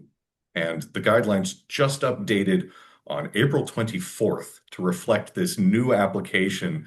And we think that this is a great portent for how tools like ours, but especially how our tool, because I will say I do think it is the best one available, can actually be employed to help care in this space move forward. So again, as I don't think I need to tell too many of the rest of you, the next step is almost always surgery. If they can do it, they'll go in for a maximal safe resection, get as much of the tumor out as possible. They'll take out as much as they can. But if it's not possible to go in or they really need to get that diagnostic confirmation, they'll go in for a stereotactic biopsy. And then from there, they look at exactly what Dr. Wong was talking about, to look at the nucleic acid from the tumors and do a comprehensive genomic profile. And that looks at a number of different genes for numbers and numbers of different variants. And especially in the recurrent space, this can be performed to look at targets and options for therapy. And that's something where we, on our side of things, come in. Because these challenges are very real in diagnosing and characterizing glioblastoma in real patients. MRI is not specific. You can't necessarily always say that it's a glioblastoma from MRI. Other central nervous system cancers and some other central nervous system diseases that are not cancer can look like cancer. CSF cytology is a standard of care measure, but it's very limited sensitivity, and it has a high, what we call false negative rate, whereas the test comes back negative, but the patient is eventually diagnosed to have cancer. So that's not great. One other big challenge, as I mentioned, is that resection and biopsy, these are invasive procedures, and they're not feasible in every case for every patient. And definitively diagnosing glioblastoma basically requires some kind of genomic testing. So we have to have access to be able to distinguish glioblastoma from other gliomas that might look the same on MRI and might cause the same kinds of symptoms. So this is a thing that needs to be performed and is a part of how this is designated to be worked up by the treatment guidelines. And so our testing does basically the same kind of thing that they're doing on tissue, but they do it using cerebral spinal fluid, which we can obtain via a spinal tap. So it's much less invasive, and it gives us the ability to look at disease in much the same way. Our testing is designed to be used across the entire journey for a patient. At the time of diagnosis, it can be used to help guide and indicate therapies. It can be used to detect responses to therapies. We can track basically the level of the amount of nucleic acid which has a mutation in it compared to the total amount, and we can look at that proportion. And if treatment is being effective, we should see that number come down. That allows us to assess response. And it can also be used as a part of surveillance and monitoring to detect those molecular signatures for recurrence, sometimes even before MRI may be able to, because MRI does have limits on the size of things it can detect. When we talk about comprehensive genomic profiling from testing with Belay, we're talking about our two tests, which are Summit 2.0, which is our large flagship multi-gene panel test, which looks at a number of different biomarkers, but also one that we talk about is called ASCENT. This looks at sort of the structure of your chromosomes, and it looks to see if arms of chromosomes are missing or extra arms are there, or if small regions of those chromosomes, but that are still much bigger than individual single genes, are present in more or fewer copies than they should be. This is really actually important in glioblastoma, as glioblastoma has some very, what we would call canonical or commonly found alterations at the chromosomal level. And so ASCENT can even aid in the diagnosis by just finding those. Vantage looks at methylation of a gene, which is called MGMT, and methylation of the promoter of this gene tells clinicians that your disease is likely to be sensitive to temozolomide, which is something I believe a lot of you are probably going to be familiar with. And so this can actually give you that full comprehensive profiling out of one single CSF sample. And that's another thing that's very important about what we do and the technology that we have licensed from Hopkins, is that all of this can be done on 6 ml, which is something like half a teaspoon of cerebrospinal fluid. So let's talk at a very high level about some of the content of the tests that we have, and then I'll walk you through some actual real-world patient cases in which our testing was utilized to understand GBM in the clinic, in the wild. So I mentioned Summit 2.0. This is our comprehensive genomic profile testing in CSF. It is the most comprehensive testing available, and that's based on the number of genes that we target. We look at a very large 520 multi-gene panel. The importance of this, again, is to be able to get at those, what we like to refer to as molecular insights or molecular characterizations, and that's looking at what mutations are present or not. It helps us to understand the exact genetics of your specific cancer, and that helps care teams plan treatment, understand risk, understand prognosis, and make those diagnoses correctly. We are validated against tissue biopsy, and those results are peer-reviewed and published. Again, as you can tell, we're very proud of that. One thing that's very important for us, and especially in this space, is that our turnaround time for results on a CSF test are 10 to 14 calendar days, not business days. And that's really important to us because we understand that there's a patient on the other side of that sample. That CSF belongs to a human being that is suffering from something that is changing their life in a major way right now, and we want to get the information into the hands of the care team very quickly. Our validation study allowed us to find what's called the clinical sensitivity and specificity. Did we detect cancer in the appropriate samples, and did we get the right kind of information that we were supposed to? A clinical sensitivity of 96% and a clinical specificity of 98% is industry leading. No one else out there that is looking at trying to do the same kind of testing, their tests do not perform anywhere near this well. And we are really dedicated to making sure that we provide the best tests. And so we're very proud of how this performs. I mentioned that this very large panel testing looks at 520 total genes. These genes include all of the genes that are important and recommended for testing in glioblastoma and recurrent glioblastoma. We look at what's called copy number variation for 62 of those genes. And so that looks at, are there extra copies or fewer copies of a given gene than are there supposed to be? Some of these, especially in glioblastoma or a recurrent glioblastoma, one of those is called EGFR, and that's on our panel as well. Dr. Wong introduced the concept of gene fusions and how those can have an impact on glioblastoma and the trajectory it can take. We look at fusions for 28 target genes, including the ones that he mentioned in NTRK and in BRAF, but 26 other genes, and that can help us inform, treatment and understanding the diseases and moves on. The next two that we look at are biomarkers. One, TMB, is short for what's called tumor mutational burden. And that looks at basically, if you look at 1 million base pairs of DNA, how many times do you see a mutation? High tumor mutational burden has direct implications for particular kinds of therapy. And so if we can detect high TMB in a patient, they have, an option for therapy that they otherwise wouldn't have had without that result. Another one of these measures is called microsatellite instability, and that looks at basically how much the genome is behaving correctly. Are the very ends of the chromosomes the right length or not? And that can also help understand, especially things like metastatic breast cancer. So it's a little bit less relevant for GBM, but this breadth of our panel is part of what gives us the ability to say conclusively that we have the most comprehensive genomic profiling that you can perform in cerebrospinal fluid. So I mentioned testing for these larger, because we think about a chromosome as being very, very small, they're microscopic, but a chromosome has tens of thousands of genes on it. And so when we're talking about the kinds of things that can lead to the loss of a chromosome arm or an extra copy of one, those are what we would call pretty large genetic insults. And we can look at those both happening at the arm level, but also at small regions of the chromosomes that contain a few genes or important genes to understand if those are present in extra copies.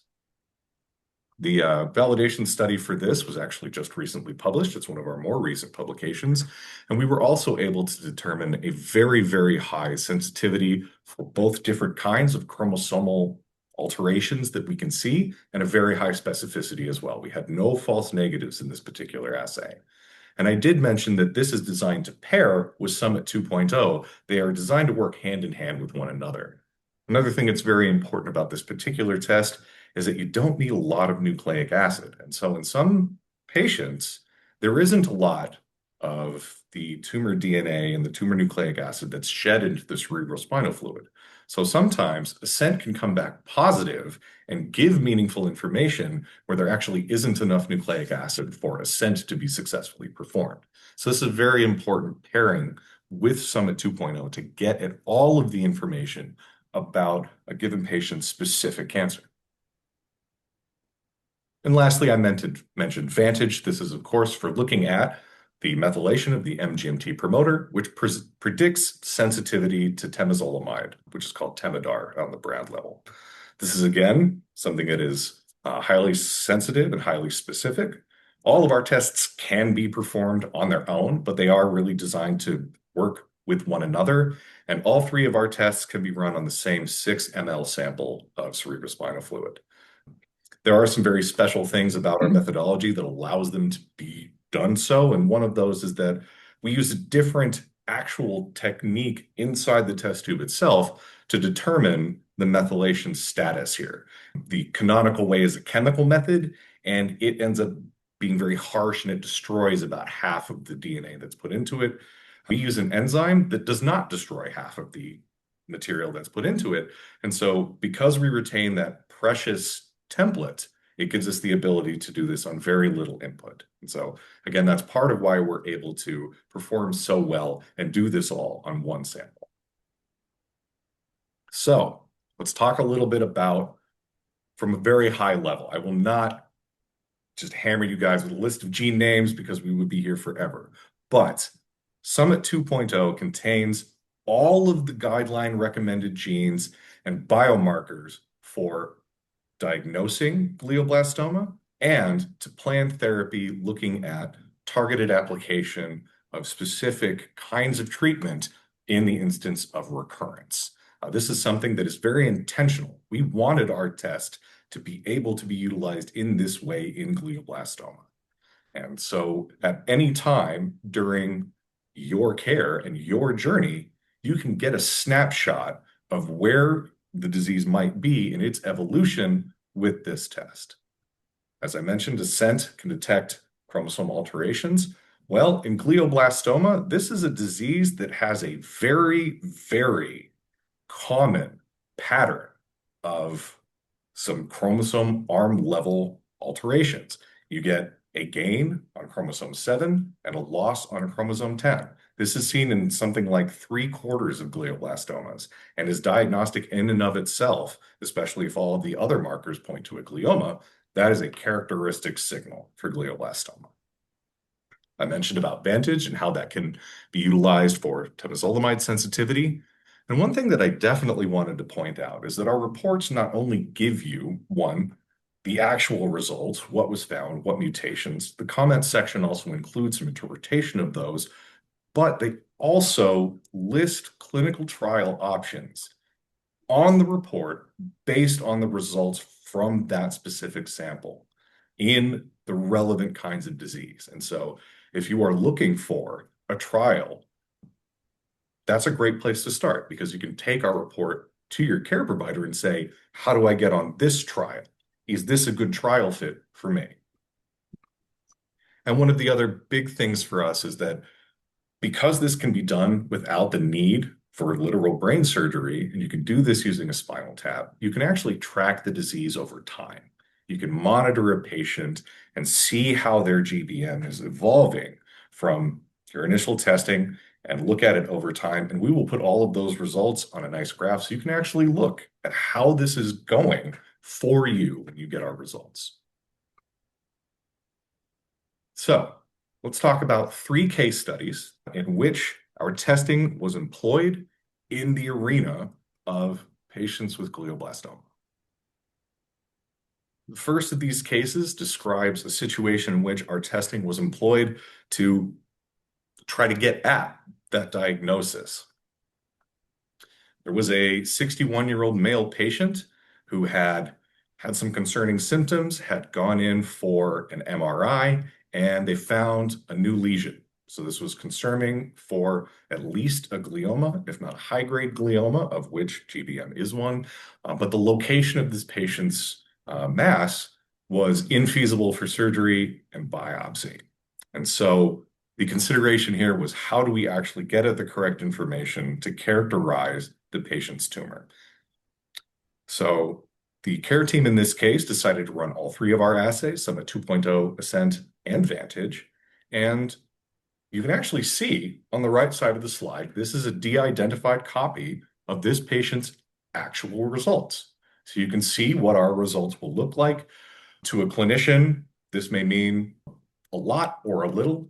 One of the other things that we do is we provide results reviews with clinicians as well. I will sit down with the doctor and walk them through the report and help them understand it.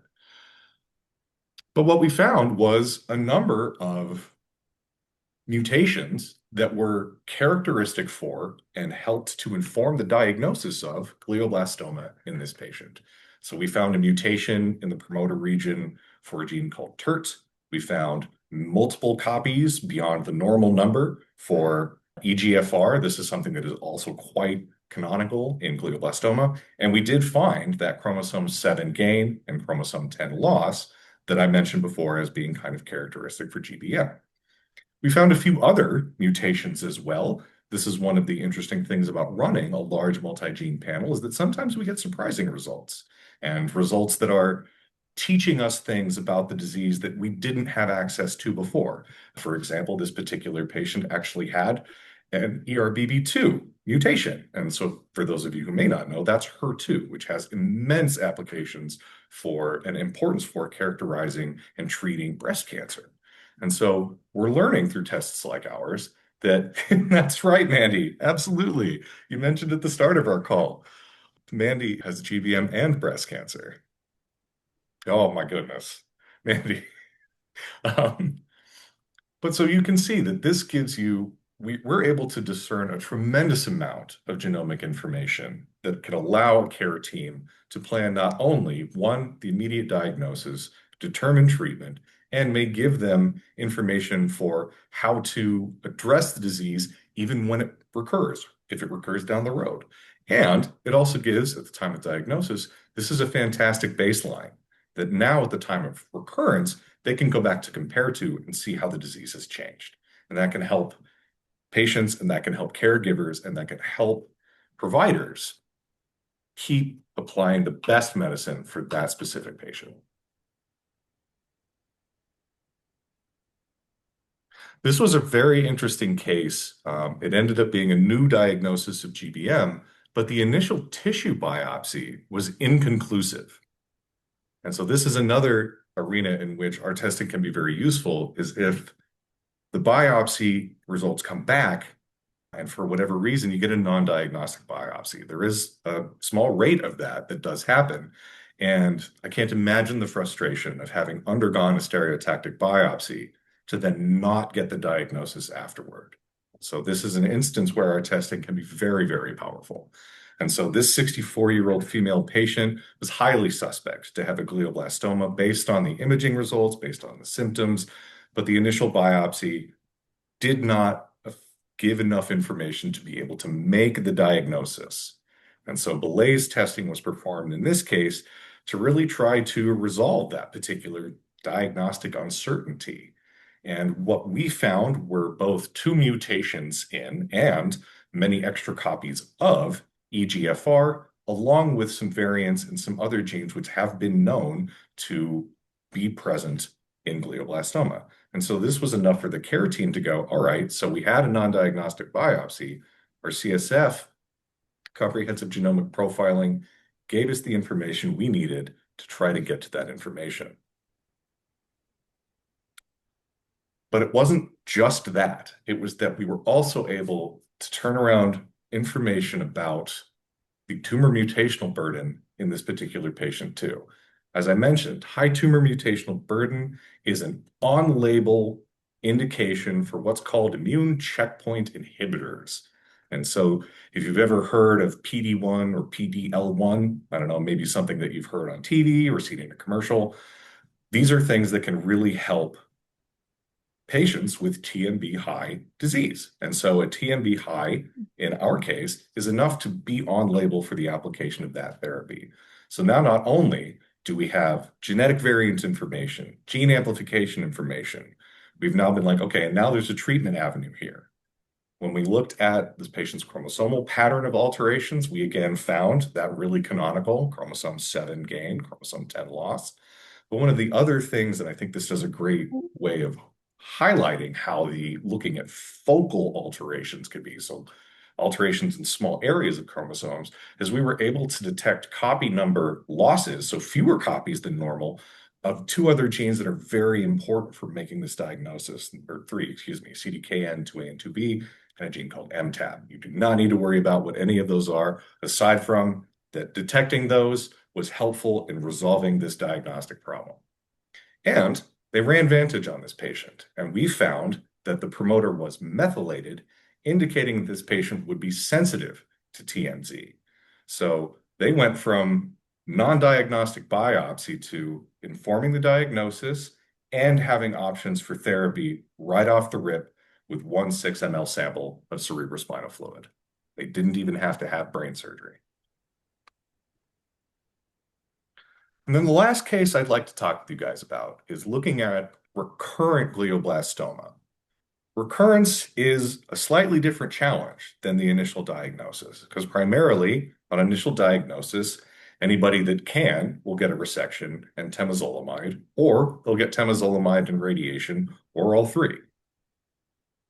Recurrence is a little bit of a different animal. And one of the things that's recommended in recurrence is to have this kind of comprehensive genomic profiling to look for novel targets for therapy.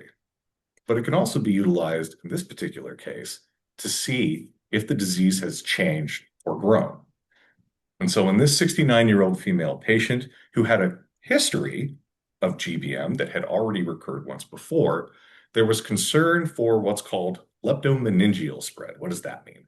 So the meninges are basically the membrane that wraps your brain and your spinal cord. They are responsible for keeping it healthy.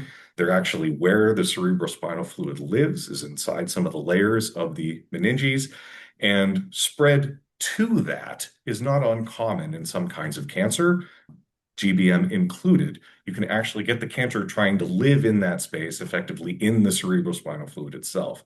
And that comes with a whole host of other challenging symptoms, and it's difficult to treat.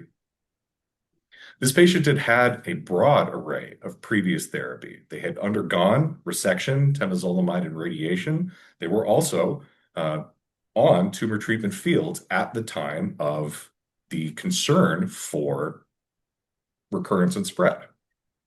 The resected tissue from this patient, they had actually gotten genomic profiling on that, and this information was provided to us by this patient's care team. So we were able to compare what was found previously to what we found. Previously, they had found a mutation in the gene EGFR, which you've heard a lot about from to me today, but there were also fusions and extra copies found of EGFR. They had a variant in the promoter for the TERT gene, which I talked about a little bit, copy number loss of 2 genes, P10, and then CDKN, 2A and 2B. And when they assayed the tissue from this patient, the promoter for MGMT was found to be unmethylated, which would indicate a less good sensitivity to temozolomide. Methylated means sensitive, unmethylated, less sensitive. So at this point, the care team wanted to utilize Belay's testing to, one, characterize the disease and to determine if it was actually progressing. And so we found some different things than the tissue had found. And this is actually due to some underlying biological differences that mean that some things are detectable in CSF only. And it also gives you an ability to take that real-time snapshot. And that's what we found. So we did find the TERT promoter variant, but we did not find the other mutations that had been initially found on the patient's first resection. This indicates that the disease is evolving. But one of the other big things that we found is that at this point, that patient's MGMT promoter was methylated. So whereas before they had not really had a high sensitivity to temozolomide despite being put on it, now the methylation of that means that they will likely continue to be sensitive to it. Now, as we always say, and especially as I like to say, this always requires what we call clinical correlation. Your doctor will take this information and wrap it up with the sum of the information that they have from all of their testing. But we were talking with Dr. Wong about new tools and utilizing tools. This is a new tool in the toolkit, and it can be used in some instances, especially when you can't get to it surgically, to get the necessary information for diagnosis and informing treatment. And so I'll wrap up. 1, CSF profiling using our testing can help make a diagnosis in this case in arenas when surgery is not possible. And it can be a great option for monitoring disease as well, because you can't really do surgery one after another, after another, after another, after another.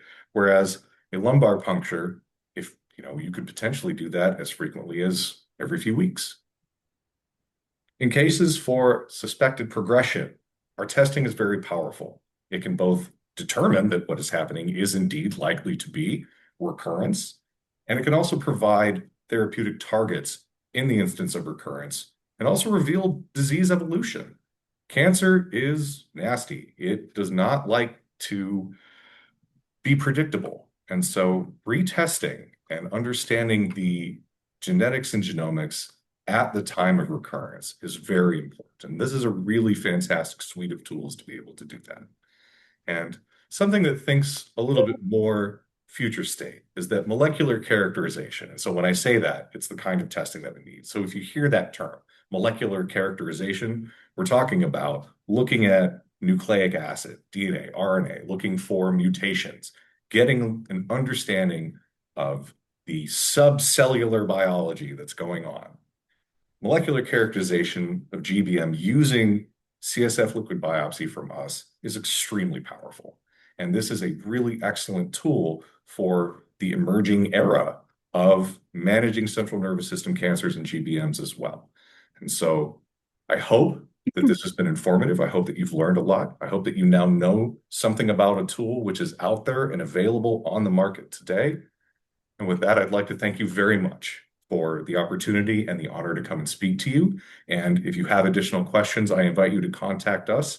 You can always reach out to customer service at contact@diagnostics.com or give us a call. Our CS representatives are wonderful. They work in the office just a few rows over from me at our headquarters in Chicago. And my particular personal information will be available as well, so you're always welcome to reach out to me. And so with that, thank you so much. And what questions do we have? Thank you, Dr. Lilly. Amazing presentation and amazing progress in diagnosis of GBM and recurrent GBM, but also, like you said, I think about the tools, right? I think about, literally being on top of this disease and knowing before you can see it on an MRI that if there is progression, you see it within the testing. This is an interesting question. Would this liquid biopsy serve as a replacement of molecular testing if you do not have any more good tumor tissue left for testing? I think you answered it, but could you be really specific? Yeah, quite potentially. If you say have had a biopsy or a resection and that tissue has been exhausted in looking at other markers, our CSF testing can absolutely be used to get testing without the need for additional tissue collection. Absolutely. Okay. And could this be done at any time, even after treatment has begun?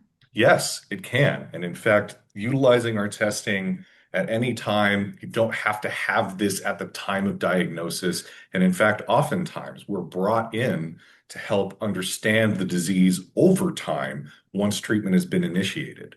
Because if therapy is being successful, we should see basically the amount of those variants, what we call the variant allele frequency, which is expressed as a percentage. We would see that go from a larger number to a smaller number, or sometimes disappear entirely. And so it is never a wrong time to begin applying this kind of testing to get that longitudinal monitoring. Excellent. And then, good question. Do clinical trials accept this test? Fantastic question. The answer is unfortunately a very definitive, it depends. There are some trials for which they absolutely require what they will usually call histopathologic confirmation. And that means they took tissue, put it on a slide, and looked at it and were like, yes, diagnostically, based on this tissue, it's X. Some trials do not. And so that's something that you and your doctor should investigate, because there are trials out there that will take our data as enrollment criteria for clinical trials. I would say too, as more and more people utilize these diagnostics, there will be more information, there will be more data, and it takes a while, but we will probably likely start to see more and more and more clinical trials accept your tests. That would be the hope. Yeah, I mean, that's what I expect to see happen. And if you need any advocacy help on that, we are here. So there's lots of questions, something about insurance. Yes. So coverage right now is something that we're actively pursuing. We have started submitting claims for our testing to private payers. We've had some success with that. The big challenge right now is that we're out of network with most payers, and that means you're hitting high out-of-network deductibles. What I will say is that we also will work with you. If you want to get our testing, our company has extensive financial aid available. We have a fabulous, fabulous access and claims individual who can take your insurance information, run it with you right on the phone. They'll ask you a couple of questions about your other financial burden and tell you what insurance would charge you. We can tell you what we can do for you on financial aid. And in some institutions, it's not an issue because we have what's called a lab service agreement where we work straight with the hospital and it's billed the same way, a blood test might be billed. And it's a complete non-issue because that's billed as in-network. Okay. So there Awesome. are options there. We're working on increasing our private payer coverage. We're also going to be going after Medicare coverage as well. That's something that we want, because one big thing is we do not want to add extra financial toxicity to patients that are already dealing with cancer. Yes, the In-Brain Cancer Initiative would be happy to provide a testimony letter for Medicare, Medicaid. We'd also be very happy to testify when that time comes, because we know once that is approved, it filters down to individual insurance companies. Yes, it does. Well, yes. We will keep you in mind for that. I'll make sure that when the time comes, we'll connect you with our market access specialists for that exact. That'd be Fabulous. Cameron, there was a question that Karen had asked. So she was wondering about if this test could help sort out if you are seeing real progression or treatment effect on an MRI. Yeah, so it absolutely can. The molecular signatures of progression versus treatment impact, or what's called pseudoprogression, are very different. And that can be something that you see as a result of radiation therapy, among other things. But the utilization of our testing can help distinguish between both progression and pseudoprogression, and also response and pseudoregression. And that's one of the real benefits of being able to look at CNS disease using cerebrospinal fluid as a sample type for the kind of profiling that we do. Thank you. And then she also had a follow-up question. She asked, the clinical trial options given on the report, are they specific or in general terms? So those are going to be specific to what kinds of variants were detected on your belay test. So they're custom tailored from multiple sources, including clinicaltrials.gov, to be relevant to the patient for whom the report is about. Gotcha. Thank you. You're very welcome. That's very helpful. Very helpful. Thank you. Thank you, Dr. Lilly. I think a lot of the questions were answered, not all of them.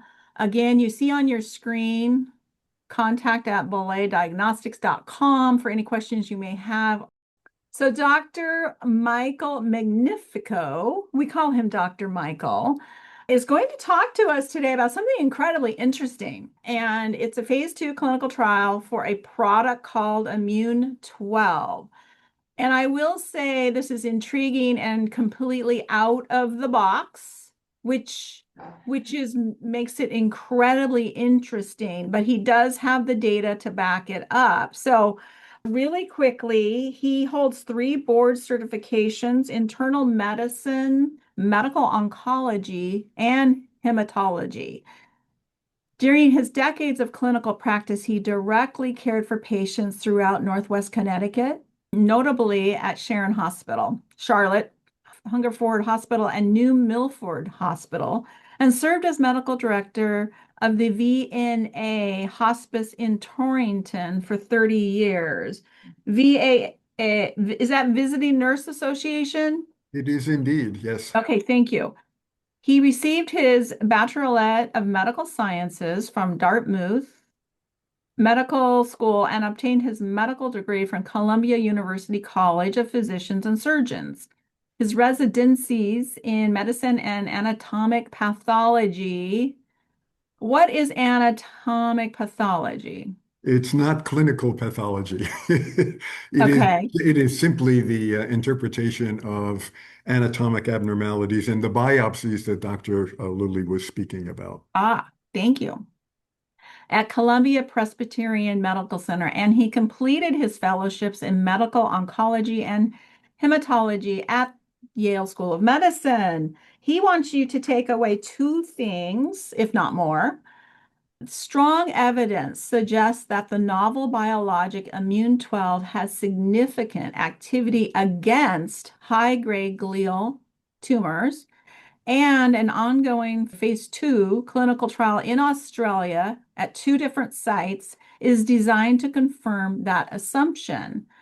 Dr. Michael, we can't wait to hear from you.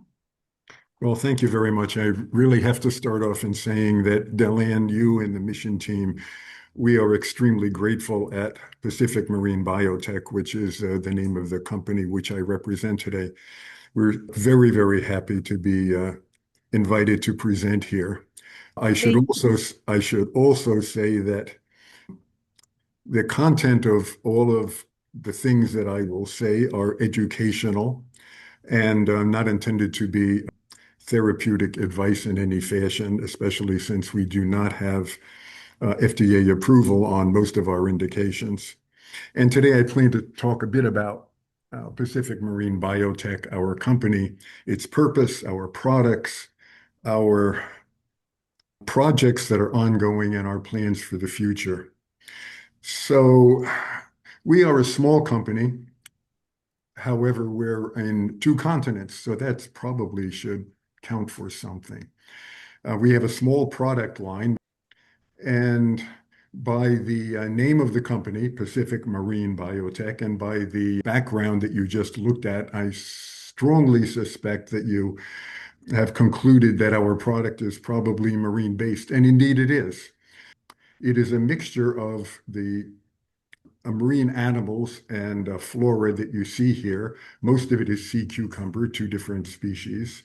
Sea sponge, also noted as, well, we'll call it sea sponge, also called sea squirt, and sea urchin. And there's a garnish of sargassum, which is a seaweed. All of these are combined in the combination that you see all the way to the right. And you might ask, well, why indeed these sea invertebrates, and why indeed in the mixture that is noted? And that is that it mirrors traditional Chinese medicine that has been used in generations, for generations in that area of the world, for all of those things that plague humankind. You know that traditional Chinese medicine is generally a nutritional supplement that will make many things better, from improving longevity to improving hairlines, skin tone, etc. Many people have taken it for many other significant maladies, including autoimmune conditions, neurodegenerative things. And the subject today should be mostly in tumors. So a wide variety of malignancies have been plaguing that area and have been used with traditional Chinese medicine to ameliorate the effects, to be used alongside of traditional treatments, all of the allopathic treatments. And in general, we have a large number of testimonials based on real life experience that have suggested to us that many of these malignant conditions fall prey to the effects of this traditional Chinese medicine. Indeed, about 40 years ago, the founder of the company, Sam Grant, his father was cured of gastric cancer by this concoction. And this mixture, Sam decided to bring to the world in organized fashion, bring to the world in reproducible form. So he founded a company out of Australia that takes these marine organisms, and this company made a product called TBL12. Initially farmed off of the Great Barrier Reef, its facilities were moved to far east of that to the island chain of Vanuatu, just simply because Great Barrier Reef was starting to have some evidence of industrial pollution. Vanuatu, which is a bit east of Fiji in the South Seas, has no industry and therefore has absolutely pristine waters. So since that time, this product has been utilized worldwide as traditional Chinese medicine and as a nutritional supplement. I will say that Sam wanted to legitimize the activity against malignancies to the scientific world. And he went to the FDA in 2010 and was granted approval for a phase 2 trial against plasma cell myeloma in the asymptomatic phase. This was run out of New York, out of NYU, and out of Mount Sinai. One of the principal authors is Sundar Jagannath, by no means a lightweight in that field. And at the end of the clinical trial, evidence for activity against plasma cell myeloma was demonstrated. The TBL12 was given orphan drug approval at that time, and probably more importantly, evidence for no toxicity was a final product of that clinical trial. This dovetails with all of the real-world testimonials that we had had for ages that demonstrated that people took it, obtained benefit from it at no expense with toxicity. More recently, Sam has taken his product to University of North Carolina for more basic science examinations. And there at the Eshelman School of Pharmacy and the laboratories run by and overseen by Dr. Andrew Chatterley, many things have been found. One informative piece of information showed that this combination of immune 12 in very low concentrations was mixed with multiple malignant tumor lines. And these tumor lines included both the common pancreatic cancer, leukemias, lung cancer, breast cancer, but also a whole group of high-grade glial tumor cell lines. And the long and the short of it is that, as you can see all the way on the right, the survival curves when subjected to gradually increases in immune 12 concentration virtually kills everything. I initially thought that this was sort of a Clorox-like effect where the mixture of marine organisms gave rise to a bursting of cells and an immediate toxic effect, but that is indeed not the case. The concoction of immune 12, which I should say is the same as TBL12, let not the designations be confusing to you. It kills these cells by way of a specific cell programming, apoptosis that is driven by caspase specificity.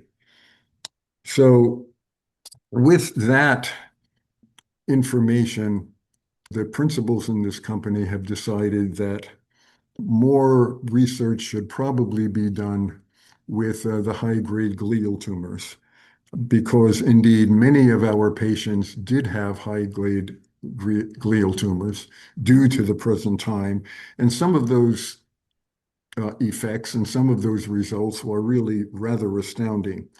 One of our members, Peter Jarin, has accumulated almost 25 patients who have been followed in-house here. It's a heterogeneous group of both patients with methylated and non-methylated tumors with various types of treatment, mostly patterned after the standard of care. But really the only consistent aspect of all of their therapy is that they have been given TBL12/immune 12 as part of their therapy. His in-house statistics record an overall survival of 35 months, rather impressive in the context of the usual standard of care statistics. Again, this is a heterogeneous group, and we are impressed with their ongoing benefits from our solution. Just like all of the other presentations, I should present to you a few case reports. The first is a 42-year-old patient of Janet Schloss. I will mention her more within the next few minutes. And this previously healthy woman had a 9-centimeter tumor, which was diagnosed and resected 95% initially. She was treated with the usual standard of care with low-dose temozolomide in addition to radiation therapy, and was given high-dose intermittent temozolomide thereafter. After about 10 cycles of treatment, it appeared as though in the November 23rd MRI that she had a recurrence involving the corpus callosum. Indeed, she was put on an attack protocol at that point with osilisibib. Unfortunately, it had no effect, and she had rapid growth to involve both hemispheres, as you see in the December 2023 scan. At that point, she also had evidence of cerebrospinal fluid obstruction and obstructive hydrocephalus, had access created, drainage created, and another biopsy was performed, which demonstrated what has been mentioned in the two previous talks, and that is she had induction of an increased burden of mutations present. At that point, her clinical status deteriorated significantly. She was, in essence, palliative care, but because of her persistence, the persistence of her partner, she was granted compassionate care use of two immune checkpoint inhibitors, both ipilimumab and nivolumab. She got 4 cycles of that, but at the same time became aware of our product and started taking it. TBL12 was started at the end of December along with immune checkpoint inhibitor therapy. From that point on, she had gradual and progressive loss of tumor bulk, gradual and progressive improvement of her overall performance status, and attained NAD status, as you can see and returned to completely normal life. So she's back to driving, back to work, back to taking vacations in other parts of the world. And to the present time, she continues to have no evidence of disease status taking our product. I checked with her physician, Dr. Janet Schloss, actually yesterday, and her overall status is unchanged. So she continues to do well. This is the opposite end of the spectrum. So this is an older woman of 74. She was not a picture of health at the time that she had glioblastoma diagnosed. She had underlying Charcot-Marie tooth, congenital neuropathy. Indeed, she also had smoking-related COPD, chronic hypoxemia, also had hypertension, hyperlipidemia, had cardiovascular disease to the point of having abdominal aortic aneurysm repair. And with that as a burden of underlying disorders, she developed this 2.7 by 2 centimeter glioblastoma. This was fully resected. And at that time on recovery, she was given the usual standard of care with radiation therapy accompanied by low-dose temozolomide.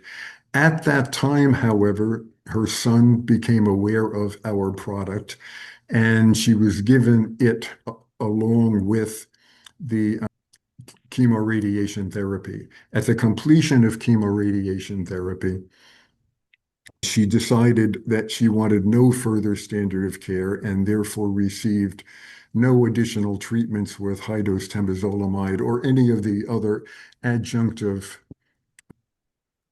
treatments that might be available in the form of other chemotherapy, Avastin, Optune, etc. She had a survival from the time of initial diagnosis of 4 years, having died without evidence of recurrent glioblastoma, and she died of complications of progressive COPD and hypoxemia. It should be noted that her original tumor was non-methylated, and as you know, the non-methylated status is not only associated with no evidence of good response to temozolomide therapy, but also with a more aggressive biology in general. So again, with this observed real-world results in the absence of any therapy-related toxicity, it was deemed that this should be brought to the scientific community in a more organized and believable way, and therefore we approached the FDA. We have had interact meetings with them. They have been cordial. They have given us a list of things to pursue that generally have to do, as you would expect, with mechanism of action, with PK studies, et cetera, et cetera. And as I have mentioned, we have brought that to the University of North Carolina under the guidance of Andrew Satterley and his laboratory there and all of his collaborators there. And we continue to entertain him and his collaborators with all of the findings that they find quite remarkable with our product. In addition, we have gone to one of our collaborators in Australia, whose name is Janet Schloss, and Janet has authored a clinical trial which was accepted by their FDA, called the TGA, the Therapeutics Good Association, and a phase 2 clinical trial using immune 12 alongside the standard of care for patients with documented glioblastoma has been started. The objectives, the endpoints, and the study population are noted on this clinical slide. You will see that the endpoints, the primary endpoints are RANO criteria, radiographic, and the secondary endpoints are the usual things that you would expect, which includes quality of life, safety in the form of laboratory work, steroid usage, overall survival, and relapse-free survival. We anticipate 60 patients to go on to this trial. This trial breaks them down into 30 patients to utilize our product along with the standard of care. The first group after the completion of chemoradiation therapy and before the onset of high-dose chemotherapy, and the second group after the completion of high-dose chemotherapy. We also will allow other treatments, including Optune, other chemotherapies such as the platinums or CCNU, Avastin, etc. All of those to be prescribed according to the desires of the treating physician. Communication yesterday with Janet showed that 22 people have been onboarded so far. Everything is going well. No toxicities have been noted. And there are several people who are waiting to undergo the usual evaluation for entry onto this study. So we're optimistic about this. We're hoping that our anecdotal, real-life, testimonial-ridden experience with this novel natural product will bring fruit, and it will be recognized as an adjunct to the therapies that are already in place for glioblastoma. We understand that this is a devastating disorder. We understand that simplicity and non-toxicity is extraordinarily helpful in the therapeutic approach to it, and we're hopeful that we can fulfill those roles.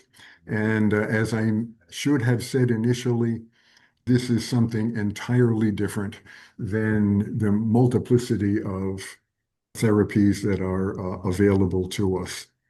So with that, I will stop and entertain any questions.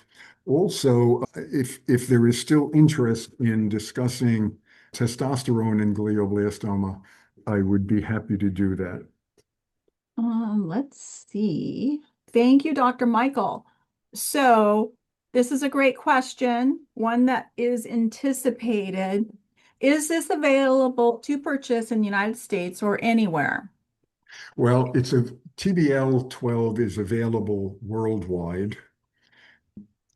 It is almost identical to the pharmaceutical that is being used in the clinical trial in Australia, which is noted as Immune 12.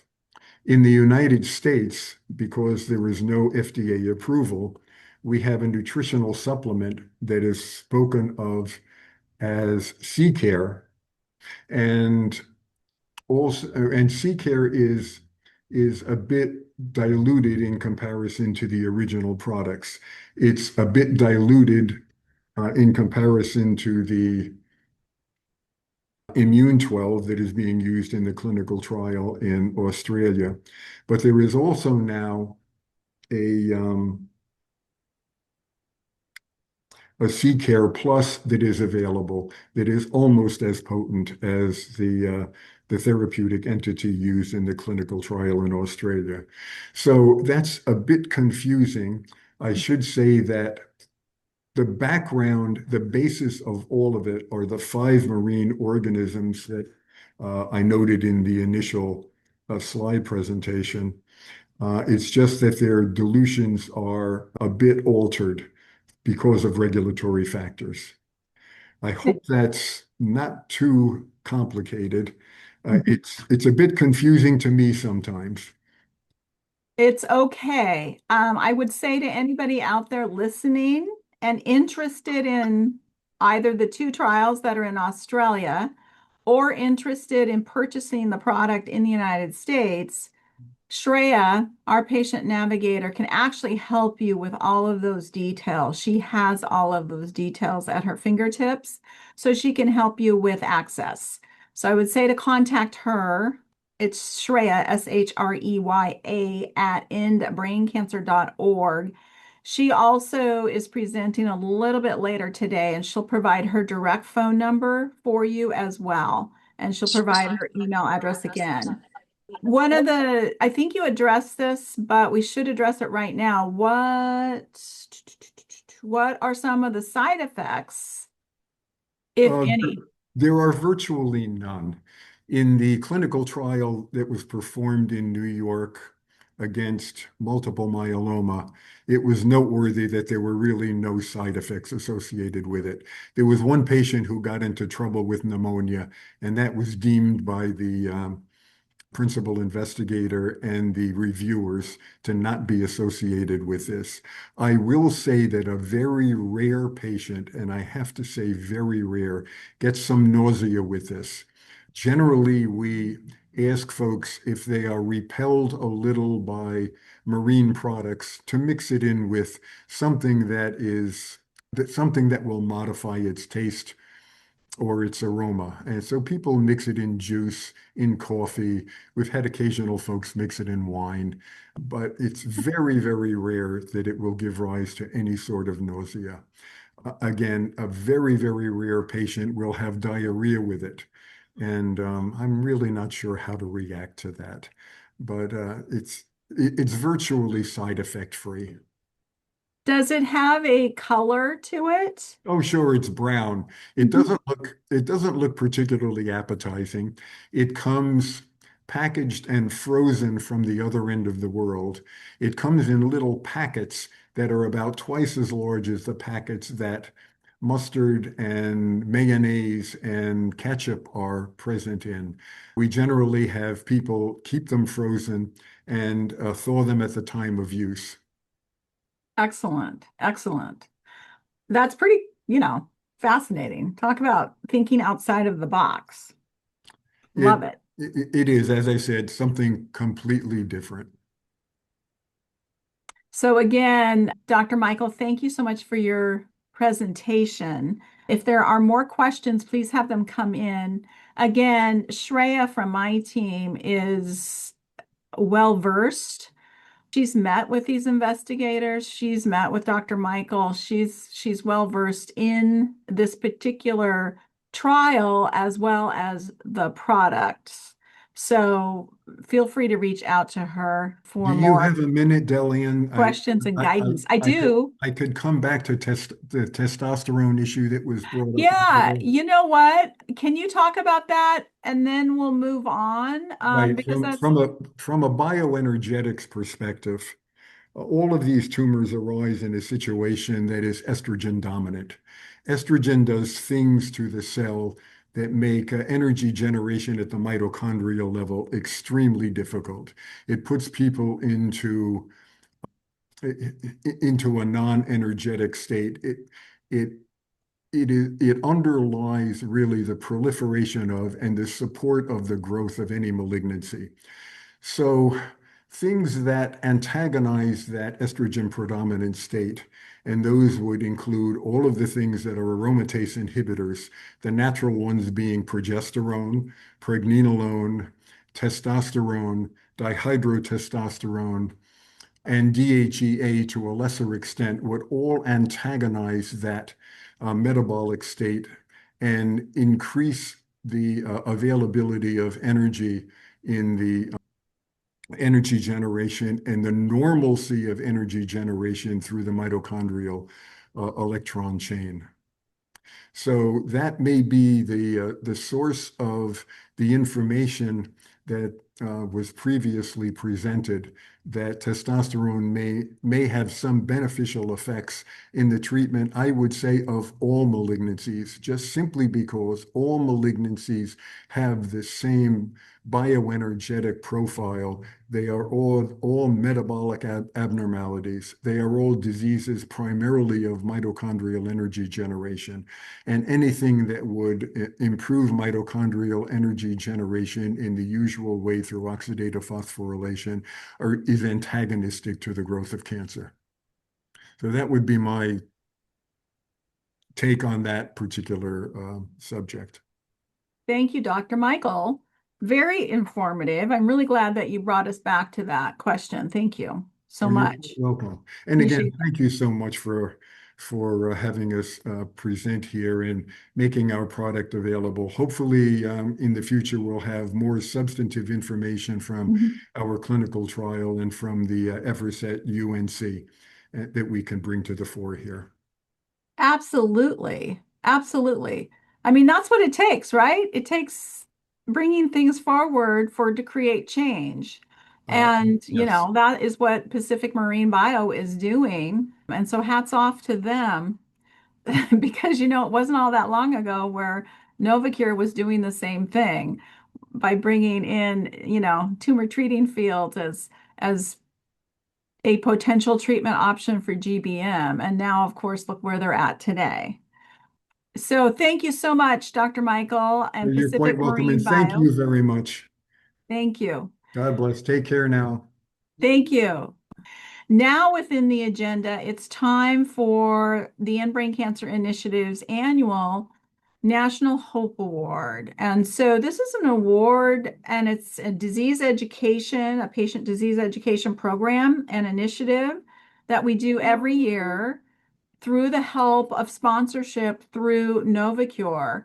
And the purpose is to highlight patients who are GBM patients or recurrent GBM patients in the United States who inspire others by their courage and their resilience and their story and how they're living and fighting their brain cancer. So we open it up for nominations, and then people who have these wonderful people in their lives send us nominations. They send us pictures. They send us a little comment or two or three or four about how this person is inspiring others. And we get to meet a lot of different patients and their caregivers, their friends, their family members this way. And in the past, we've highlighted patients who are navigating, challenging treatment options. And last year, our 2025 recipient was Peter Mang, and he preserved through his reoccurrent GBM and his participation in clinical trials. That was how he was inspiring.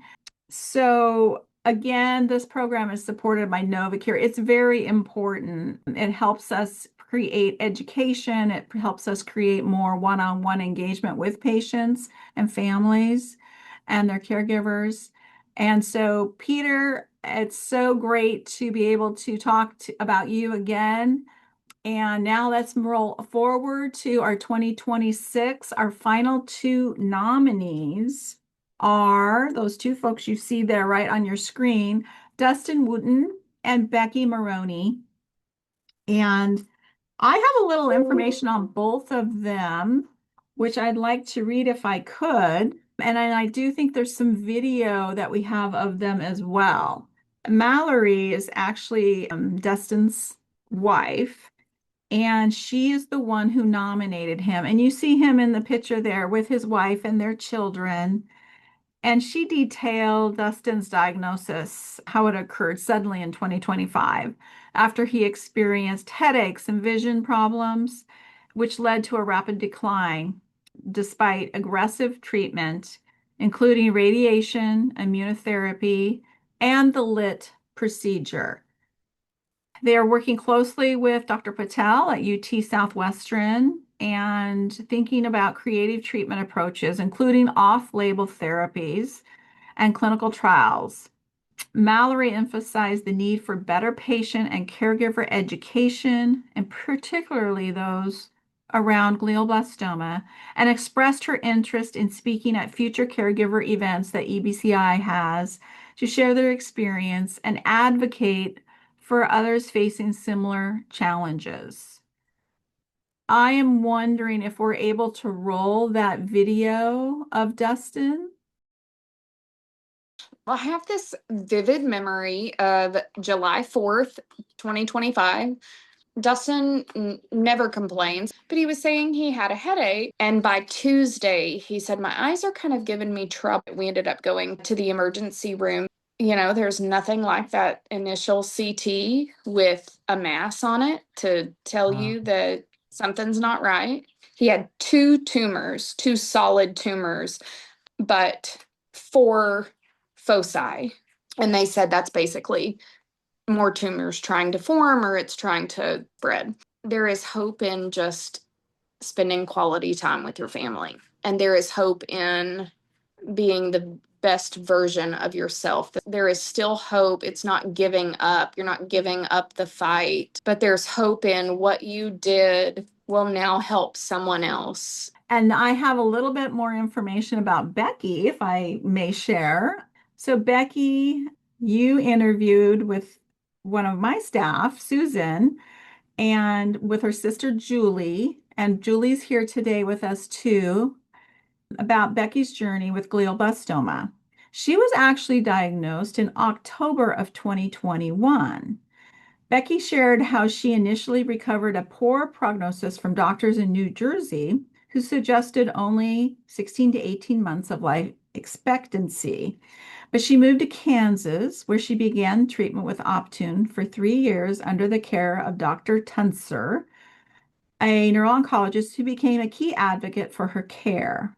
Becky discusses how she and Julie created the Hope for Operable Glioblastoma Facebook support group after finding limited resources for people with inoperable tumors, and how Becky has since recovered significantly with no evidence of disease, and now helping others through hand-painted cards sent to glioblastoma patients worldwide. The conversation also covered the importance of finding specialized neuro-oncologists rather than general oncologists, and the challenges of managing steroids long-term, and the significant support system that helped Becky through her treatment journey, including her sister Julie, family members, and friends who provided emotional and practical support. Thank you, Becky. Thank you, Julie. I got GBM in October of 2021. 21. At first, they told me it's a 4-stage. Probably wouldn't live for about, I think it was 16 or 18 months. My sister is very positive, and she wouldn't stand for that. I got The Optune. the Optune. I think that is what saved me. It's been almost 5 years. And I feel good now. The only problem I have right now is a little problem speaking and a little bit of memory loss. I mean, I'm doing everything, including wash Julie's dishes. Just have hope. Just be determined. Just do all that you can. We don't know how anybody's story is going to progress, but it sure makes it a lot more fun and a lot more tolerable if you have hope. I also wanted to mention in this picture, Becky is with her son, Skylar, and this award is about Becky. Skylar also had GBM, and he also was a survivor until he did pass away from this disease. And so I just wanted to say thank you, Becky and Julie, for introducing us to Skylar's story as well. And so we now have the moment in time where we get to announce our winner of this award. And I don't know if you guys can see me, but they will also receive a beautiful crystal engraved award. And it's engraved not only with the End Brain Cancer Initiative's logo on it, but also NovaCure's logo is on it. And of course, your name and the year 2026 will also be engraved on it, and that it is our National Hope Award. So are you guys ready for us to announce the winning recipient this year? It is Becky Maroney. Becky, congratulations. Hi, I see you. So, Becky, I wanted to say, there you are. I wanted to say congratulations, Becky. Oh, thank you. Oh my gosh, congratulations. Thank you so much. You have inspired many, many other people how you are living and fighting with this disease. So thank you so much for being a role model for all of us. Oh, Mm, and Julie, I want to say thank you yeah. to you too. Julie, thank you for your care and love, of course, for Becky, but I also want to thank you for taking the time to send in your nomination of your sister, Yes. Becky, and letting us get to know her and you just a little bit. Thank you so much. Is there anything you would like to share with us right at the moment? Well, I think it takes two. Really, my sister, that we're a team, and but when we started, when I first came to Kansas, when once we left Jersey because they weren't very helpful, and that's been how long ago now? Well, that's been 4.5 years. Becky will be 5 years, just in about 3 or 4 months. Woo! And Inoperable, no recurrences. We're Optune for 3 solid years until there was no evidence of disease. At that point, Skylar came to live with us. And at the same time, Dr. Tunster said, I'm okay with you not wearing it anymore. yeah, and What would you like to tell everybody? I was say something else, but I kind of lost my. After we came back from Jersey to Kansas, that's when you really started having hope, wasn't it? Definitely. My sister is always positive, and she doesn't allow anyone that's not positive. And we when we just I just Julie put those things on me, and it wasn't a big deal, and we just did it every day, or well, Yeah. when you did it. Yeah.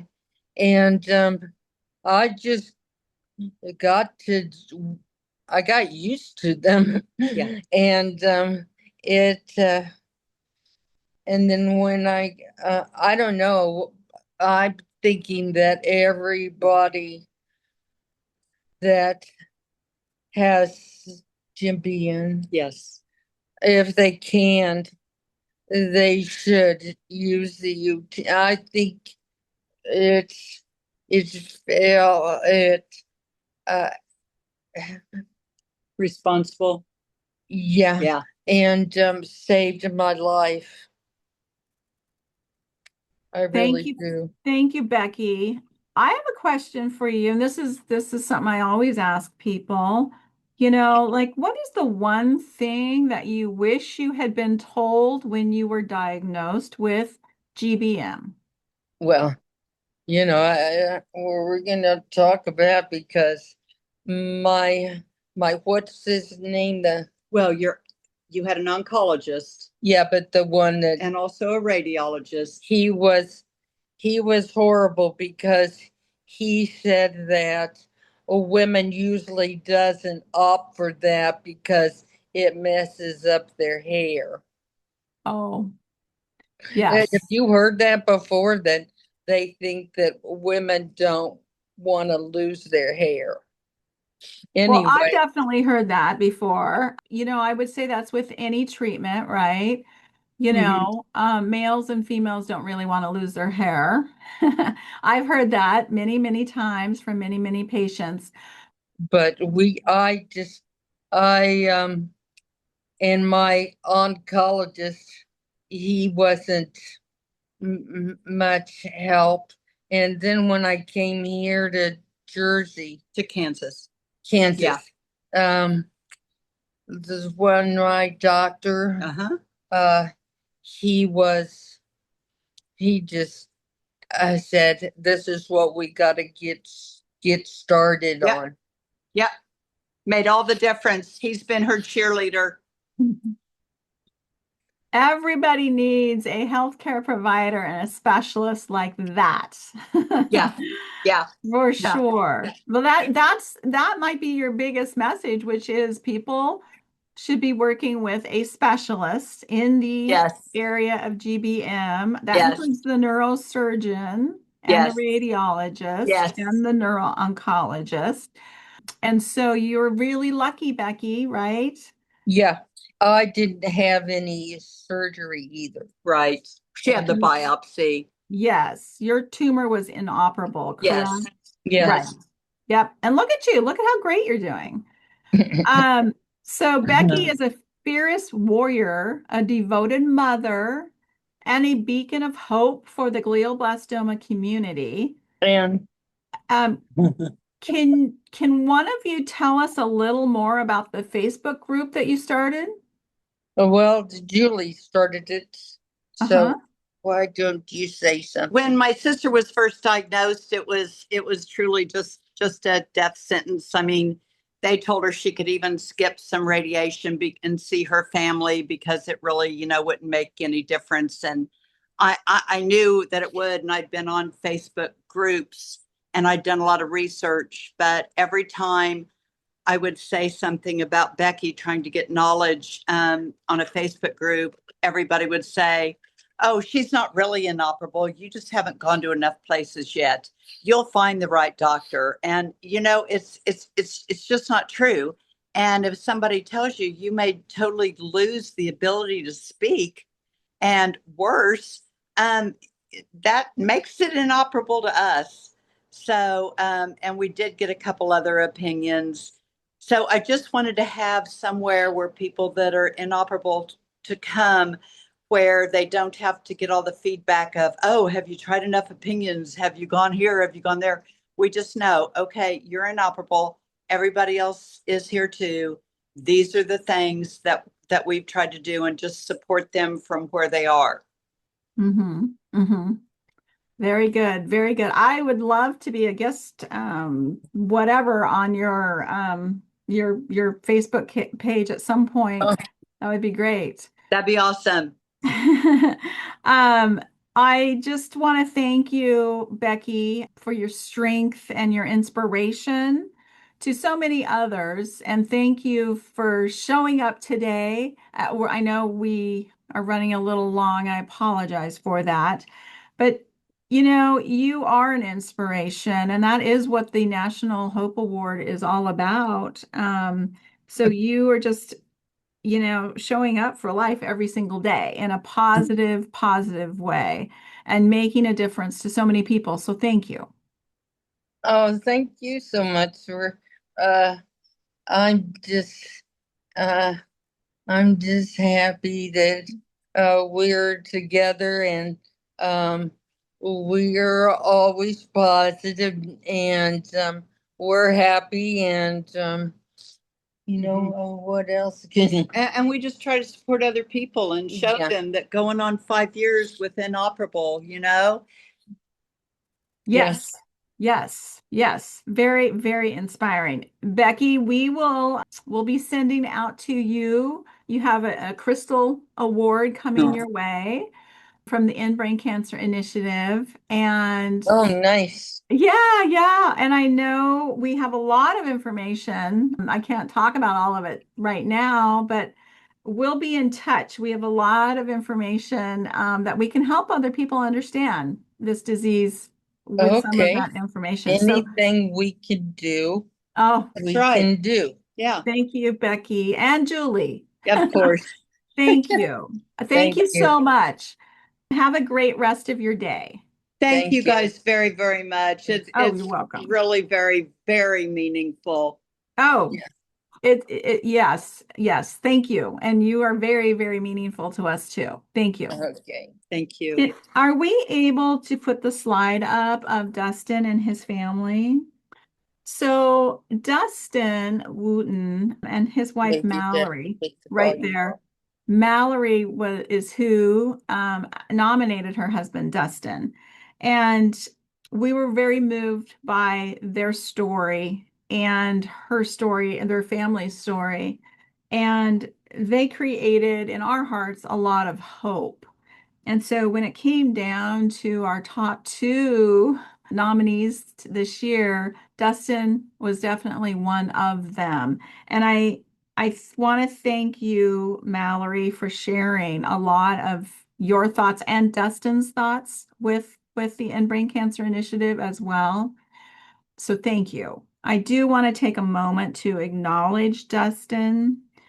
We did lose him 6 days ago from his brain tumor.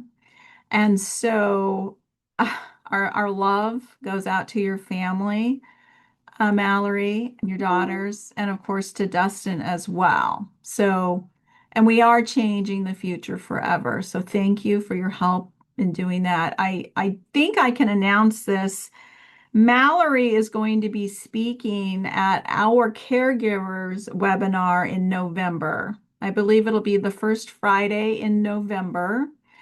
November is National Caregivers Month, and Mallory is going to talk to us about caring for her warrior husband with brain cancer and his courage and how she was able to provide strength and unwavering love for her family and her husband, and just caregiver tips that she's learned through their short experience with this disease. So we'll have more about that caregivers webinar coming up soon. So with that, I would like to also announce the End Brain Cancer Initiative always asks people who are using Optune, that includes the patient and that includes their caregiver. We are always asking for your insights. So we have the ability for you to share with us anything that you want. You can, of course, use your QR code that's on your screen, or you can go to our website, endbraincancer.org/Novacure-2. There's a super small form that you can fill out. We're always asking for insights from patients and caregivers on the uses of devices, in this case, Optune. We do it for clinical trials. We do it for advanced diagnostics. It's important that we insert the patient voice into, clinical trials and into education, and we learn through you. So we appreciate your participation if you feel like that. So next up, we have Shreya, our clinical trial coordinator. Hi. My email address and my phone number is on the screen. So if you ever want to, have questions about specialists, clinical trial questions, or you just want to, figure out your next steps, please feel free to reach out to me. And then on the screen as well, you'll see a QR code that is for our patient inquiry form. It's a pretty short patient inquiry form. You put in your information and share a little bit about your story. And when I receive that form, I will reach out to you and then we will connect, set up a meeting time, and then we can go in detail about, what some of the next step options are and some of the services that EBCI offers. Shreya, would you also give us a little more information on the Caregivers webinar that's coming up in November? Yeah, of course. So I wanted to share about our National Family Caregiver Self-Care Series. So we'll have the series on November 6th, 2026. And it is, especially for the caregivers that we have over here attending this webinar, would have our keynote speaker, Dr. Jennifer Nosker. She is a clinical neuropsychologist, and one of her presentation topics will be Reclaim and Rebuild, a cognitive rehabilitation group for brain tumor survivors.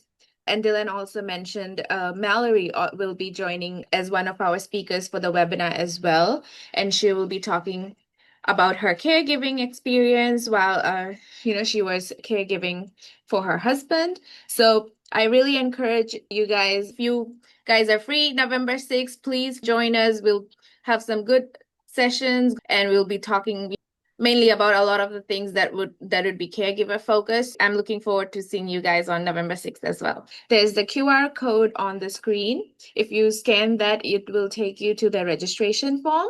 So you can fill out your registration, and then that it will show you some of the meeting details and Zoom link. So you can put it on your calendar, and we will see you on November 6th. Thank you. I'll talk a little bit more about what Dellann shared. So, I highly encourage, if you are someone wearing an Optune Geo device, or if you know someone who's wearing an Optune Geo device, please use this QR code and fill out the form. It matters a lot. This sort of personal feedback, I think we won't be able to get from, doctors, because they will be only able to tell us like clinical outcomes. So firsthand experience that patients have with using Optune Geo, whether it was like manageable, was it hard to use, or do you feel supported by, the care team at Novocure? So those things really matter to Novocure to help, make the device more efficient, more better for other newly diagnosed patients and, other patients who will be using the device.